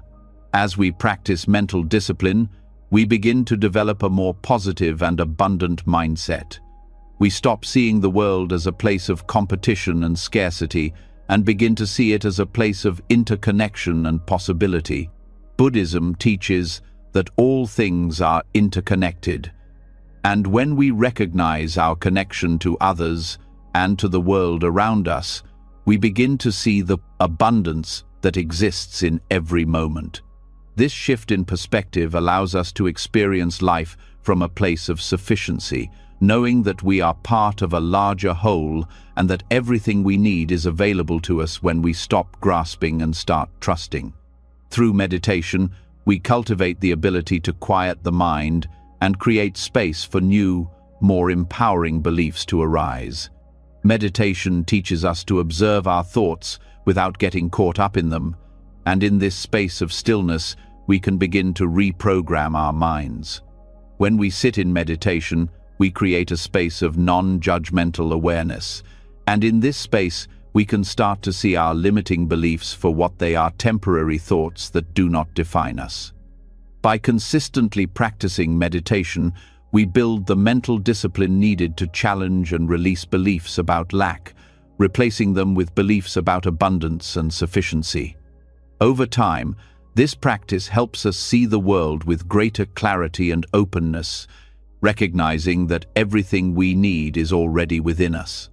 Another crucial aspect of healing the mind is the understanding of impermanence. When we believe in scarcity, we often feel that what we have is fleeting, and we become afraid of losing it. But impermanence teaches us that everything is in constant flux. Nothing lasts forever, including our fears, anxieties, or even the things we hold dear. When we recognize the impermanent nature of all things, we stop clinging to them, and we begin to experience the freedom of living without attachment. This understanding of impermanence allows us to release the belief that we are missing something, because we recognize that everything is always changing, and with each change comes the potential for growth, renewal, and new opportunities. The practice of mental discipline in Buddhism is not just about changing our thoughts, it's about transforming our relationship to life itself. When we let go of limiting beliefs about lack, we begin to experience life in a new way, open, abundant, and full of possibility. Instead of living from a place of fear and scarcity, we begin to live from a place of trust and openness. We trust that the universe, life, and our own inner wisdom will guide us to what we need. We stop striving for things outside of ourselves and begin to find fulfillment in the present moment, in the simple act of being. Through this process, we heal the mind, not by forcing it to think differently, but by allowing it to return to its natural state of peace, clarity, and abundance. By releasing the mental blocks that tell us we are not enough, we open ourselves to the truth that everything we need is already within us. This realization is liberating because it frees us from the constant cycle of seeking and striving. When we trust that we are already whole, we can begin to live with greater ease and joy, knowing that nothing is missing. This understanding is the foundation of a life filled with abundance, not based on external possessions or achievements, but rooted in the awareness of our own inherent completeness. As we've journeyed through these Buddhist teachings, one powerful truth stands out: nothing is missing in your life. The pursuit of external validation, the fear of loss, the constant striving for more, all of it fades away when we embrace the simple yet profound reality that everything we need for peace, fulfillment, and happiness is already within us. Through practices like mindfulness, gratitude, self-compassion, and understanding suffering, we've learned that true contentment doesn't come from what we have or what we achieve. It comes from accepting life as it is, right here, right now. The path to realizing this wholeness begins with letting go of the illusion of scarcity and embracing the fullness of each moment. By releasing attachment, cultivating love and kindness, and healing the mind, we unlock the truth that we are enough, just as we are. If this journey has resonated with you, share your thoughts below. How has understanding that nothing is missing shifted your perspective on life? I'd love to hear from you. And if you found value in this, be sure to hit that subscribe button so you never miss another insight that could bring you peace and fulfillment. Let's continue this journey together,